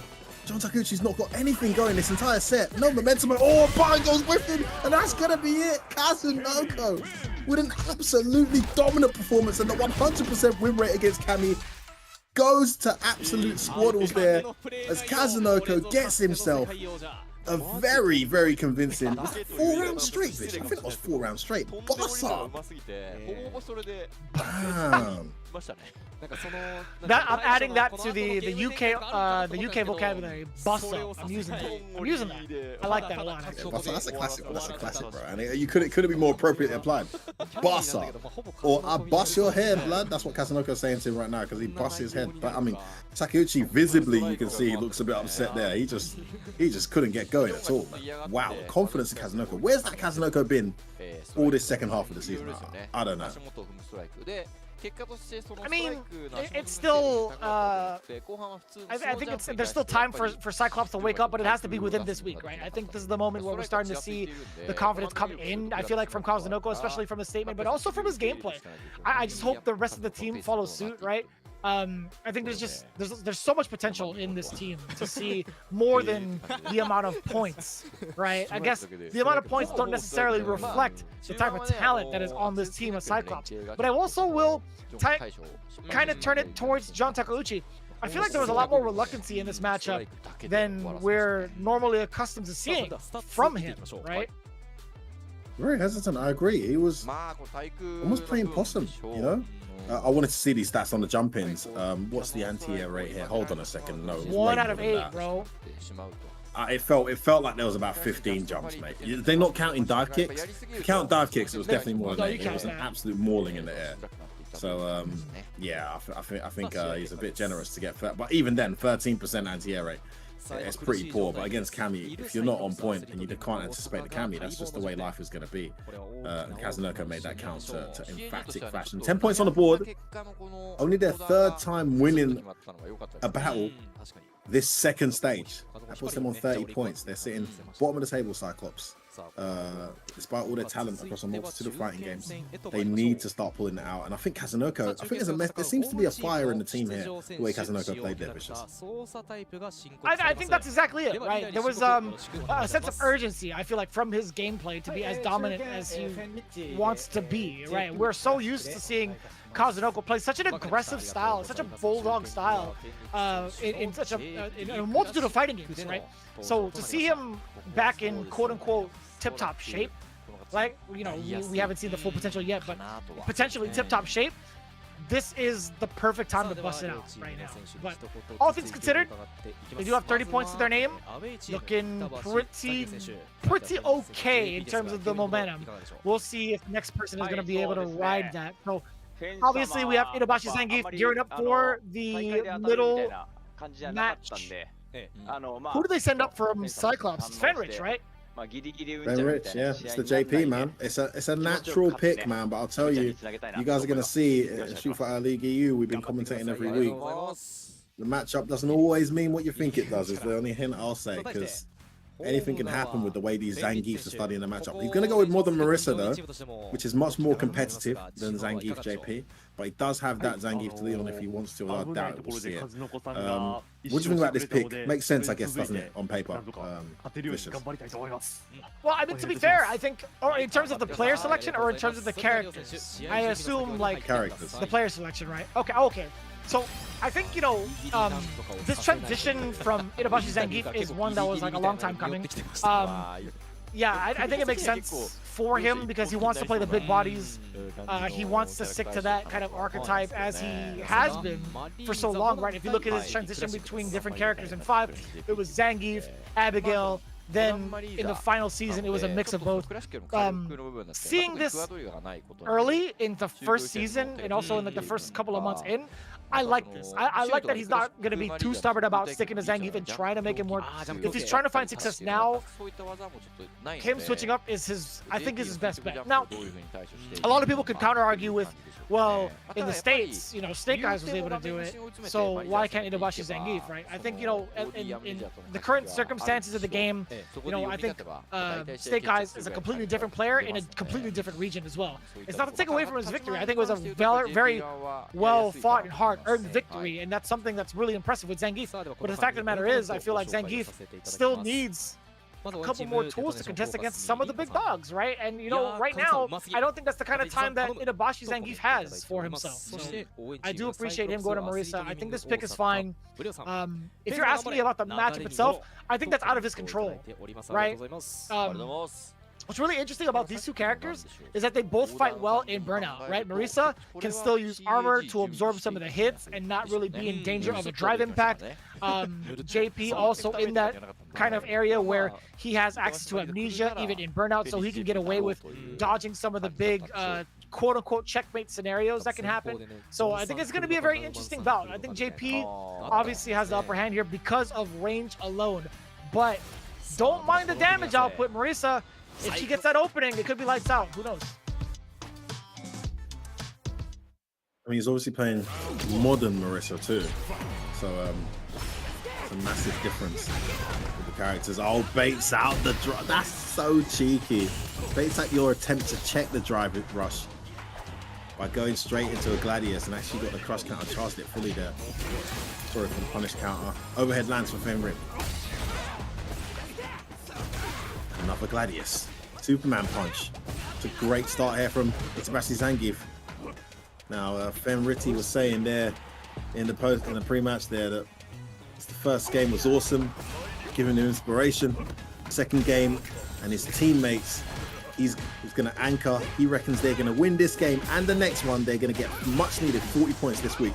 But Inobashi Zangief has other plans here as he goes to close this out.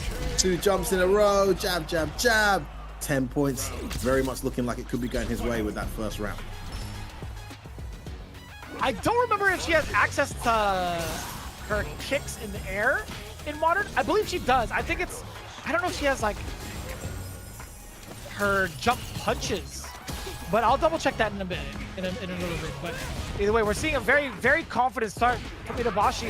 Off of some pretty big reads, and again, he stuffs out whatever it is Fenrich tried to do. Another counter. Again, the timing and the momentum from Itabashi, that's it. That's more than enough damage, for sure. Itazan has stuffed out every button that Fenrich put out. That 40 points looks a mile away right now for Fenrir. Could not get going at all. Itabashi Zangief just had his timing down to a T. Knew when to stuff, knew when to charge, knew when to approach and delay, when to be meated. Everything in his head needs to change this up if he can. Really does. And I love what you said earlier. It's so good seeing Itabashi Zangief with a more capable character in his hands, because this is the danger you see. Despite what we're seeing from guys like Snake Eyes worldwide, you need that option. My goodness, look at that option. It's back throw. I'd like to see him try to zone a bit more. Not really seeing much zoning. Just jumps out of the corner. Nice catch, the strip recovery, safe jump. Oh, delay there, burns him out. This is a great situation here for Fenrir. And he goes into the command grab too. Marissa health bar still alive, but that is a meaty. That's what we're talking about too. That could have also lit the chip either way, I feel like, for Fenrich. So off to a fantastic start, at least for the round. The previous one at that, looking to repeat. Does have the departure up front, but no, it's the forward medium punch that came in from Itazan. Okay, so yeah, she does have access to her light kick in the air, her medium punch, and also heavy punch. So that was something to keep in mind. She has target combo and a cross-up potential. So that's what I needed to know with Modern. Forward throw. Spike, meaty spike, damn. Burnt out again here. In the corner, needs a bit of a miracle here. That's a big opening. Forced him to work. We'll recover his gauge now. Level 2 before he gets it though. Can he get an opening hit? He's gonna go in. That's gonna be it. Blocks the over. He actually had the kill, but he didn't do it. Itabashi's alive, and he's burnt himself out there for that EX. What a choice. This could cost him. Oh, he's looking for the counter. He's waiting for it. Target combo. This could be it. Towards the corner. Oh, he's got to hold this. He's got level 1. He gets his meter back just in time. And he's burnt out this time. Bet the farm there, Vicious. Did you see how also pressing a button. Great patient blocking. Sorry, you see the what? He was banking on that too. No, you actually finished the exact thought. I asked you a question about it. I said, did you see exactly how he was trying to like force the button from Fenrich? Yeah. And you actually called it out perfectly in the perfect timing too. So that's exactly it. Itazan, he was changing up the timing on his drive rushes with the delayed crouching medium to catch Fenrich at another counter hit position. But now, Fenrich, he's been a lot more patient, biding his time up until these big openers for offense, and look at him go. Safe jump. Oh, the perfect parry. You see a big breath there taken there by Itabashi Zangief there. Did not like that. Good blocks. Excellent defense from Fenrich. Itabashi Zangief really reckless with his meter. Is it going to cost him this time? Oh, gets the opening. Didn't convert. He's going to go to level 2. Wushka. Overhead hits. That's going to be it. You've got to be careful burning yourself out against JP. It's all or nothing from Itabashi. That's the way he plays Marissa. Maybe he's confident with his Gladiuses, right? Like we talked about what happens if Marissa's in burnout. She has a little bit of extra life to spare, but also she has armor still. So we have to see that be implemented first. Itazan can battle it out while in burnout. His Gladius gets absolutely obliterated there with the whip punish. Oh, there's the amnesia. Oh, buttons! Oh, he uses the Gladius to get past the second one. What a clever play there from Itabashi Zangief. Another Gladius. He's gone Gladius crazy here. Another amnesia. Burns himself out in the process. Parry. He's towards the corner. This time he's ready to cancel. It's Fenrir. Can he get something started here? Gets out the corner. Oh, what a confirm. No, it's too far. No, it's too far. No way. This is a horrible situation. He's in burnout. He's just got to zone him out here. This is a great situation. Itabashi's got a miracle to climb here. He's going to get chipped out. One more. There it is. There it is. With the victory. And would you believe CYCLOPS Athlete Gaming Osaka, after an abysmal start to the second stage, find themselves 20-0 up here. 20-0 up against the second in the table in Detonation. What a result. And after losing that first game, I gotta say, I did not see that coming, Vicious. I just didn't. Wow. Wow. That was it felt like a false vote of confidence towards Inabashi Zangief, the way that he outplayed and out-timed Fenrich, right? There were so many big explosive counter hits, and that's something you don't want to experience against Marisa, right? You don't want to get the big counter hits against you, but Inabashi kept nailing it back to back to back in that first game. It looked like there was no hope. I thought Fenrich was going to be shook, but again, we've talked about the kind of players on the team of CYCLOPS. These guys are multi-game enthusiasts. They understand different scenarios, and just take a little bit of time, baby. But man, I will say this, Fenrich, his adaptation to the situation, superb. Actually world-class. Really well done. He changed it up beautifully. You got to say, man. Let's take a look at the statistics here. From them, you see a 2 out of 5 anti-air rate. Jumps weren't really a massive feature for either of these guys in this matchup. But you see there, momentum-wise, is that no throw attempts from Inabashi Zangief? That's crazy. No throw attempts, no OD reversals from Fenrich. Just a very clean defensive. That's crap, man. He won that without a single throw attempt. That's insane. Can you imagine the guy who mains grapplers not going for a single throw? It's weird to me, man. That's crazy. Yeah, crazy. Well, Fenrich just very solid throughout there. No drive impacts. He did do a few reversals if you count that OD amnesia. Used them a lot actually. Despite Itabashi's anti-tech, they find themselves 20-0 down here, looking a bit more like last season rather than the newborn, new informed Detonation we've been seeing in the second stage of this season, Vicious. Suddenly, that race for first place is looking extremely unlikely now, and not extremely, but it's looking more uphill. There's still loads more of this season to go, but FAV will be licking their lips right now looking at this result. Yeah, I don't blame them, right? This is going to be a really, really important game for CYCLOPS, but man, what? Oh, no. Not the guy who's fresh off the heels of his win from World Warrior. Not the guy who absolutely demolished anchor spot after anchor spot after anchor spot. Not the man who looks like the cleanest DJ on the planet. It's Fudo settling in for another anchor spot. And just to kind of give you an insight, in case you might have missed it, he's kind of a big deal, right? Looking into his performance, he's currently undefeated with 50 points to his name in the second phase. Yo, how do you feel about that, F-word? 100% win rate, both home and away? Unheard of. I mean, this guy is on absolute fire, and he took that form into the World Warrior as well, absolutely busting everyone's head, keeping that momentum coming now into this game. Listen, man, I'm a huge Goichi fan, an absolute legend in the fighting game scene, an incredible fighting game player, one of the best Chun-Lis we've ever seen across a multitude of Street Fighters. But he's got his work cut out. What he can lean on, however, Vicious, is the momentum that his team have given him. With the first time this second stage, for the first time, they have a 20-0 lead in a set. It's the first time they've got themselves in a position to potentially get a 40-0. Take that confidence, run with it. Fudo is beatable.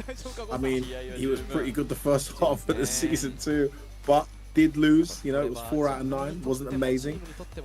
This form is recent, so let's see if we can slow it down. Love the shades, by the way.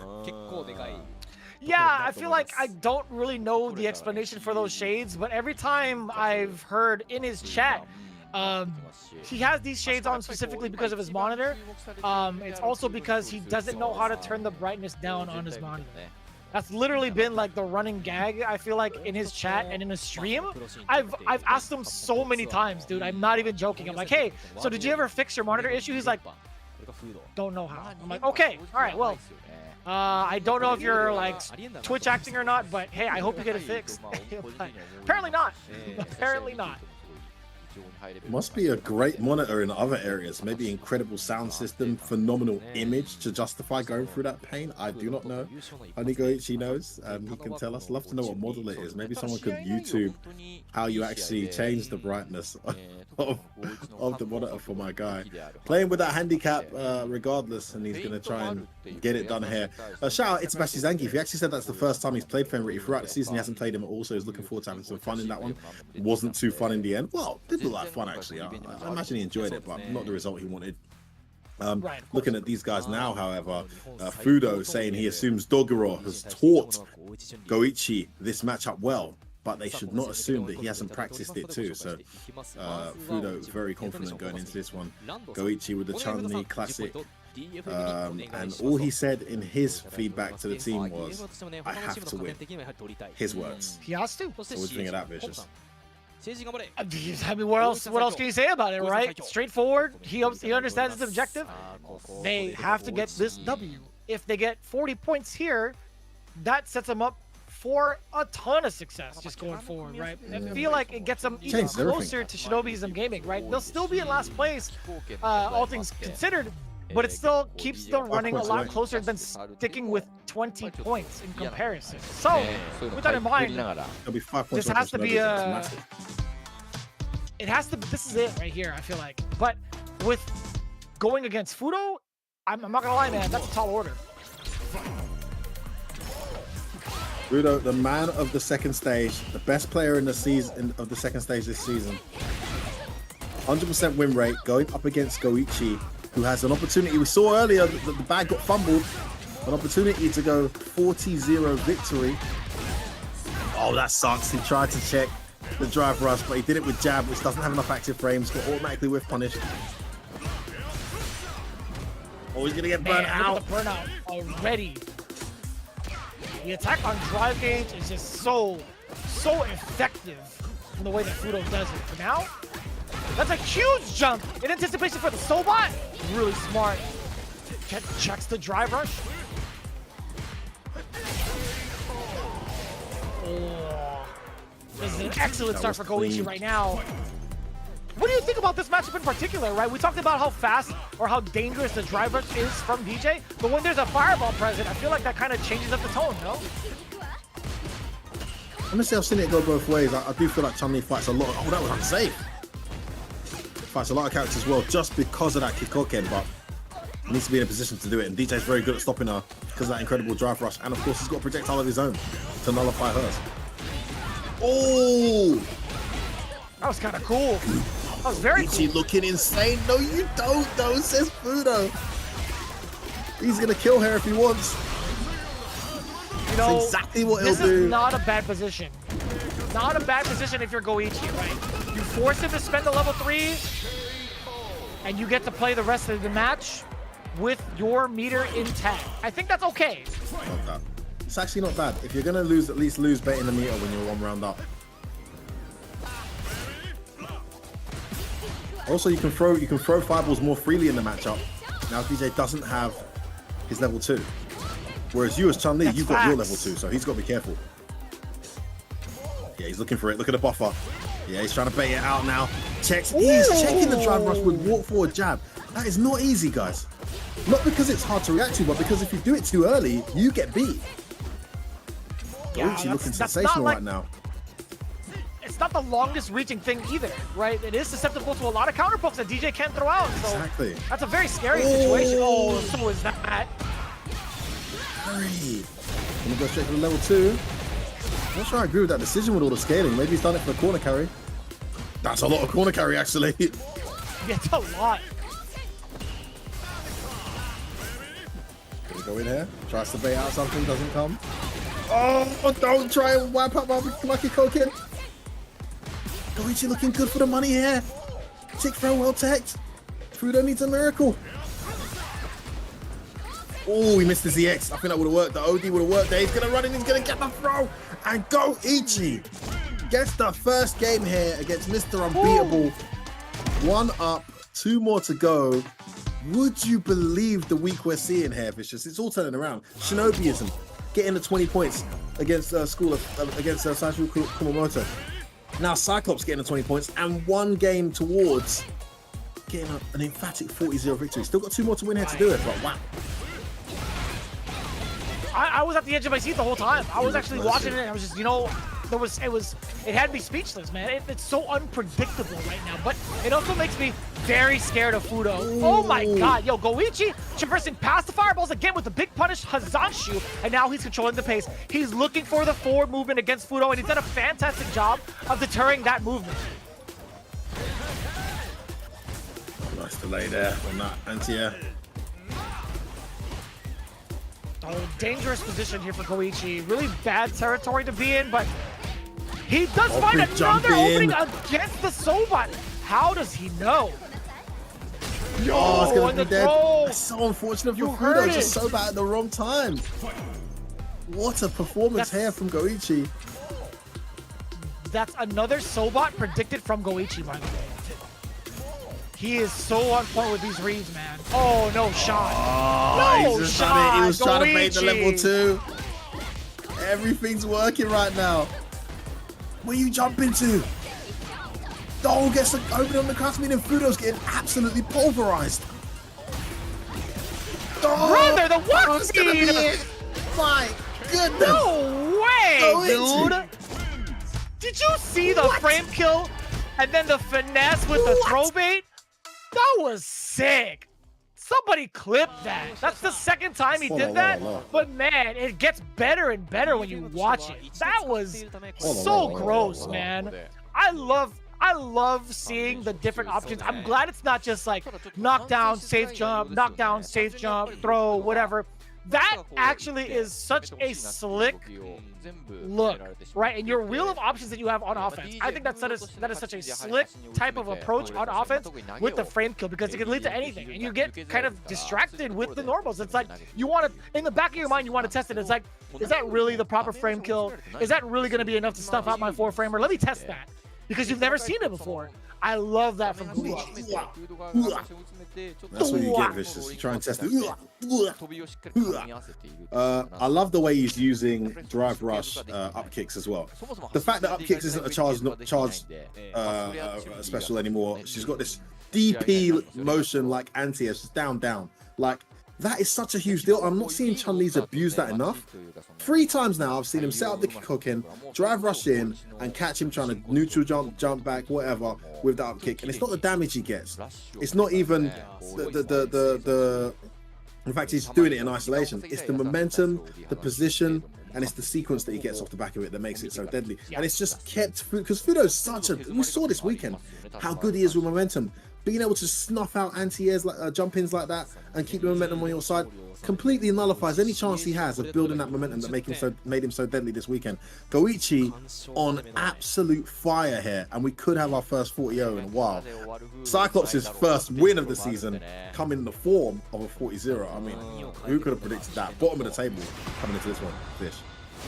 What's funny is, if we actually do get the 40-0, it's the exact same type of results we had in comparison to last week, where it was a tiebreaker, a 30-10, or actually no, I'm mistaken. I think it was a different week. But either way you spin it, 40 bomb would be actually amazing for Cyclops Athlete Gaming Osaka. So besides me misspeaking on that one, we have the potential last game for Goichi and Fudo, potentially.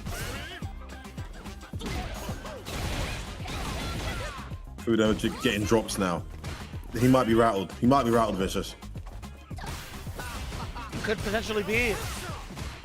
Oh, trying to press the buttons in between. Not advised, especially against DJ.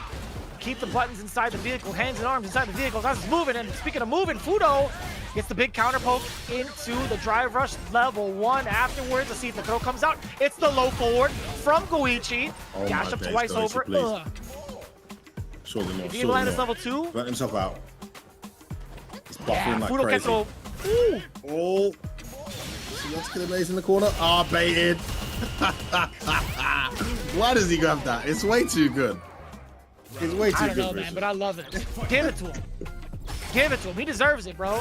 After the crimes he had to pay for in 4, he deserves it. Poor DJ in 4. Got nerfed bottom of the table. Man. Oh, I was gonna say he's finally got some momentum, but base out that reversal. Let's go, Ichi. Maximum damage in the words of Damascus. Oh, bait out the thing. He's almost burnt out here. He doesn't want to risk getting burnt out. He doesn't wake up Sumas just to save his meter and to get the hit. Goichi not giving up on this one yet. Doesn't want to give Fudo any momentum. Oh, another perfect jump. And just enough damage to put himself at match point. Ladies and gentlemen, Goichi with the run of a lifetime with his team. Can Fudo live to see another match? Well, he got the big opener first.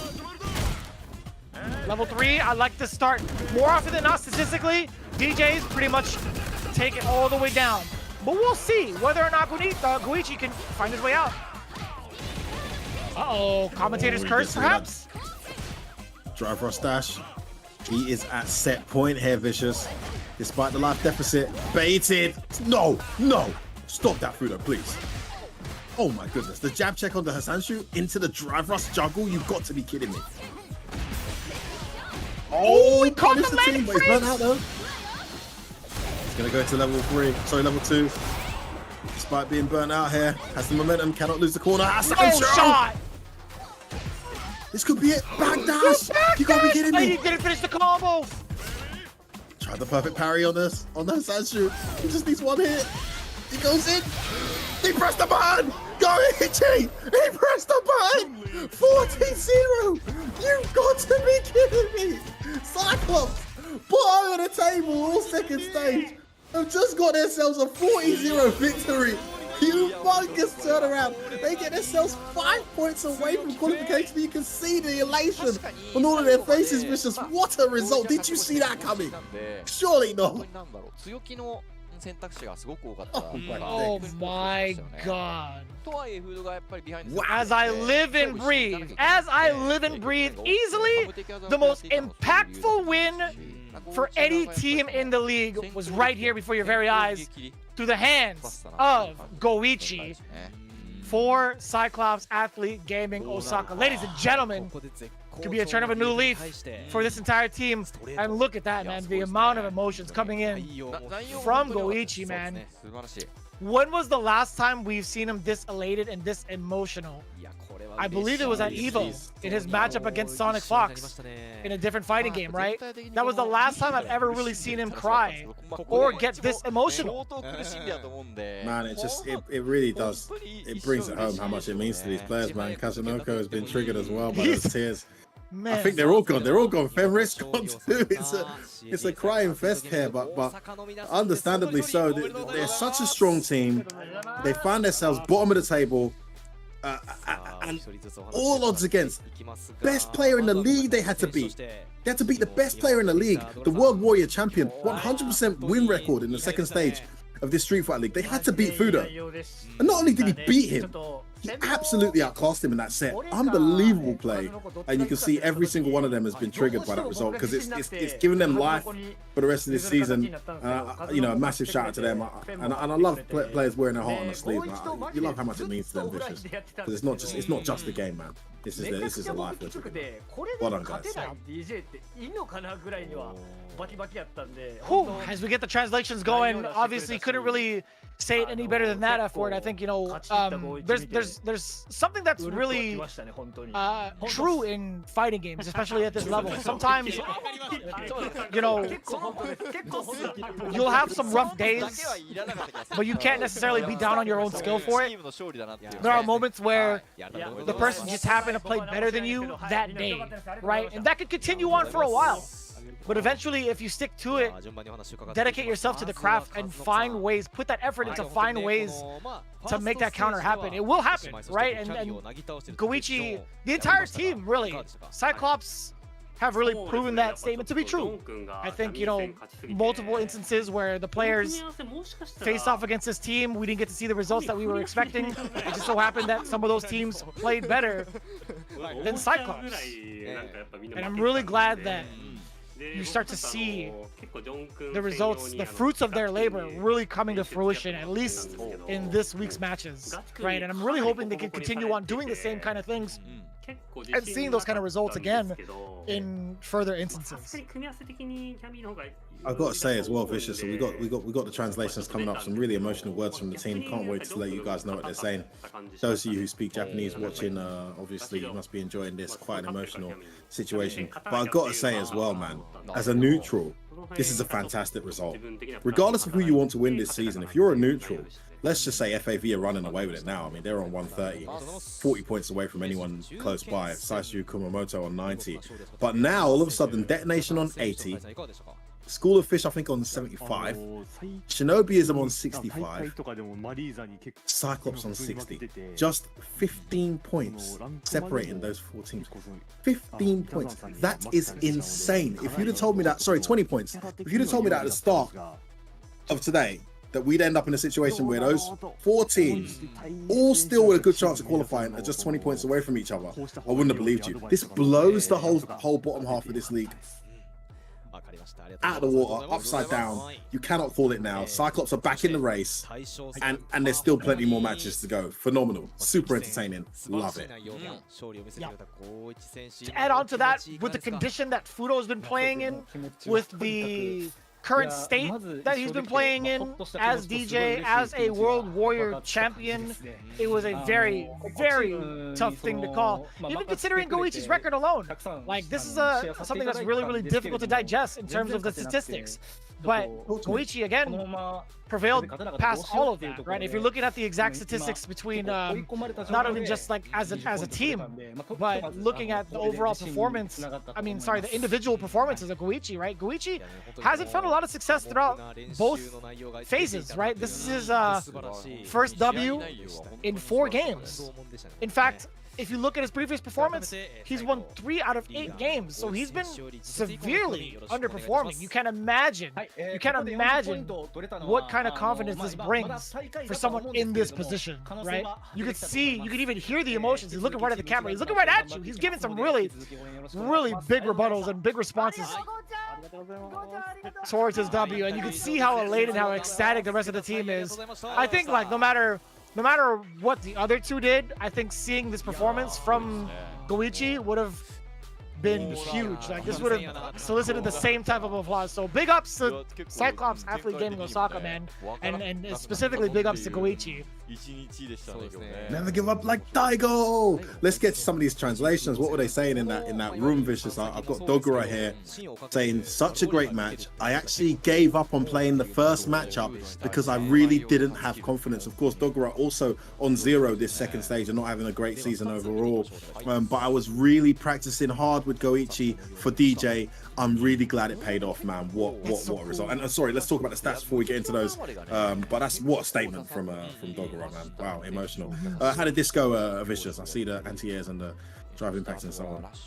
I think what's really impactful is the OD reversals that came from Goichi. We've talked about the reversals being a really, really big factor, whether it's a make or break in the round, if it succeeds or not. But also the very consistent anti-airs that came from a long shot after a fireball had been thrown out. I think his utilization of the drive gauge forward into the anti-air, I think that spoke volumes in the matchup as well. So with that in mind, I think those are the 2 things that I would personally love to highlight. Obviously, the amount of throws that were coming through from Goichi. 2 out of 9 were teched from the side of Fudo. That also is a very, very big number to highlight, as much as we'd like to highlight that. But it's pretty important because there was a different look that Goichi gave every single time. So that also comes in line with the success that he's seen. So very, very impressive.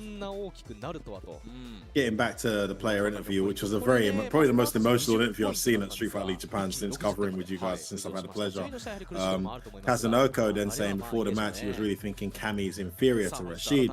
Today I won, but John was nervous and the moves were not his best. Good humble brag there from Kazunoko. What did Fenriffy and Goichi have to say there, Vicious? Fenrich thought that he had the advantage within the character, but the first round was a disaster for him. So he said, "Thank God I won." Goichi he had his statement in. Was really worried I will lose. He was really worried about losing today. He was extremely nervous, and his feelings just came out too much. This win was absolutely huge. We will still be in last place, but we will do our best from this point forward. And what a way to move forward with a 40-point ball game. Even the announcers, wow, coming in from both of them. Look at how close the race has become. What are we looking at, Femi?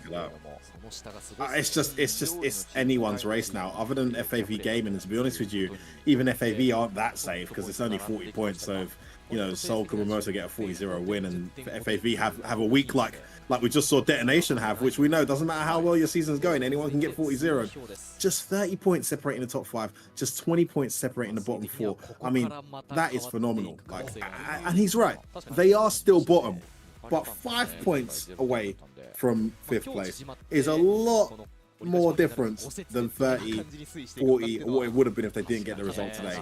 Massive result for these guys, for Cyclops. Congratulations to them, and congratulations to us, Vicious, because as spectators, we get to really enjoy this, man. This is really interesting now. It's anyone's race, really. It's easily the best part of my day, and also the best part of my job is being able to see, like, there's something about the FGC, right, that has really brought me to, like, the inner workings of it, right? I want to see on a broader scale how often the fruits of their labor really come to light, because I think, you know, like, I can really admire and be inspired by hard work, because it lets us believe, like, even the normal man, it lets us believe that we could also do the exact same thing that these guys are doing, right? There's always going to be that opportunity of hope. And I think right now, with the performance that we got from Cyclops, they are truly the beacon of hope here for Street Fighter League Japan. And it's really admirable. I think we should all give a standing ovation for everybody that participated in this week's fights. All the teams, obviously.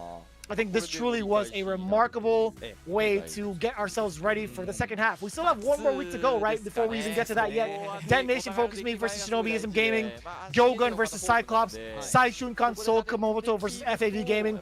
That's going to be happening later on in November. With a very good reason, right? I do believe there's a very, very big major that Sir F-Word is going to be attending to, if I'm not mistaken. And what is that actually? Why is it that we're going to be postponing Street Fighter League? What's going to be the occasion, sir?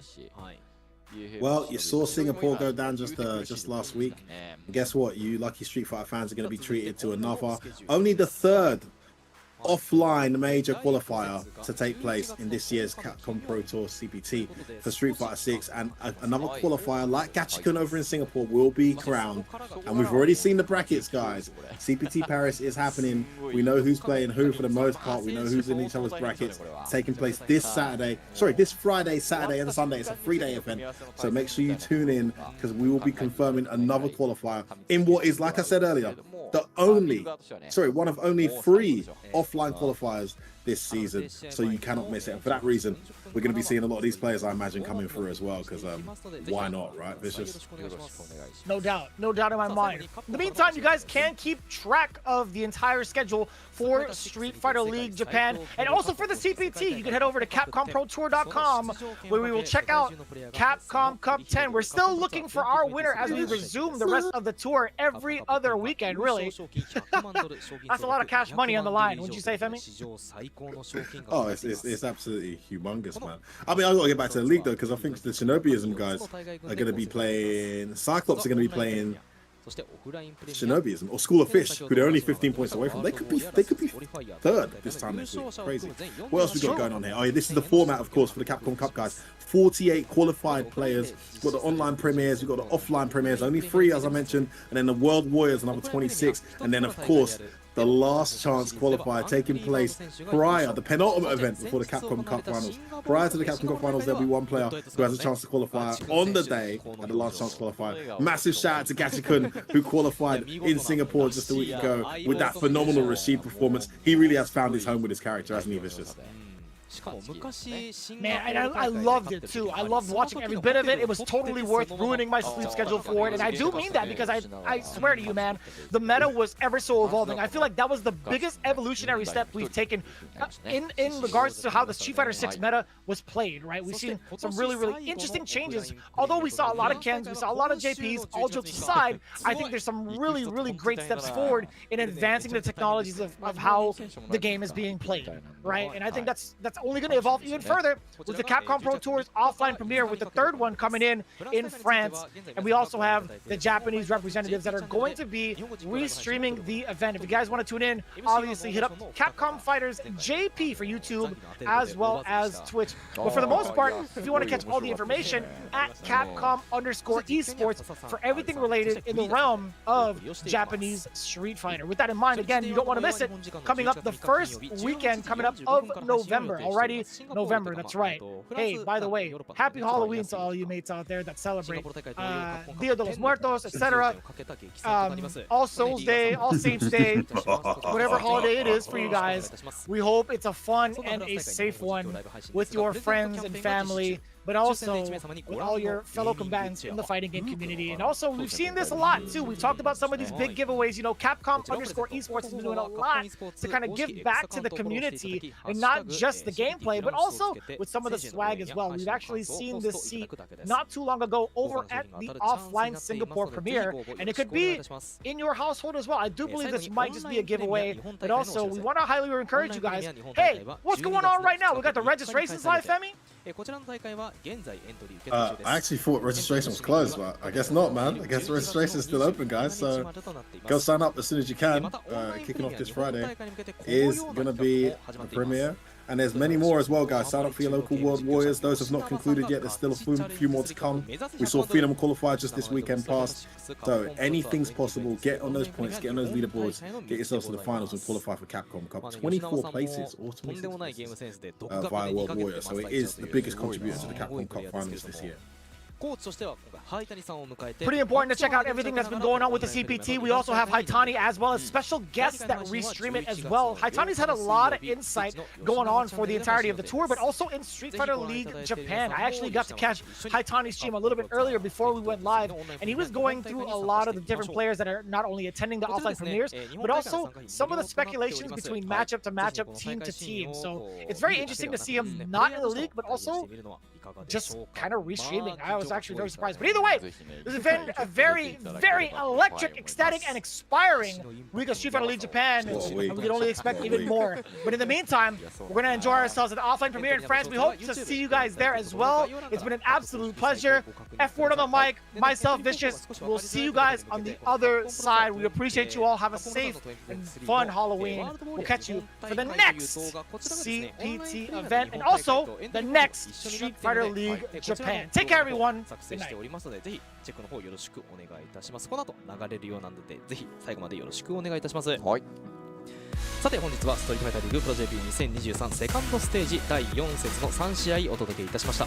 解説ははめこさん、実況私ヤマトでお送りいたしました。それでは次節第5節の配信でまたお会いいたしましょう。それまでさよなら。さよなら。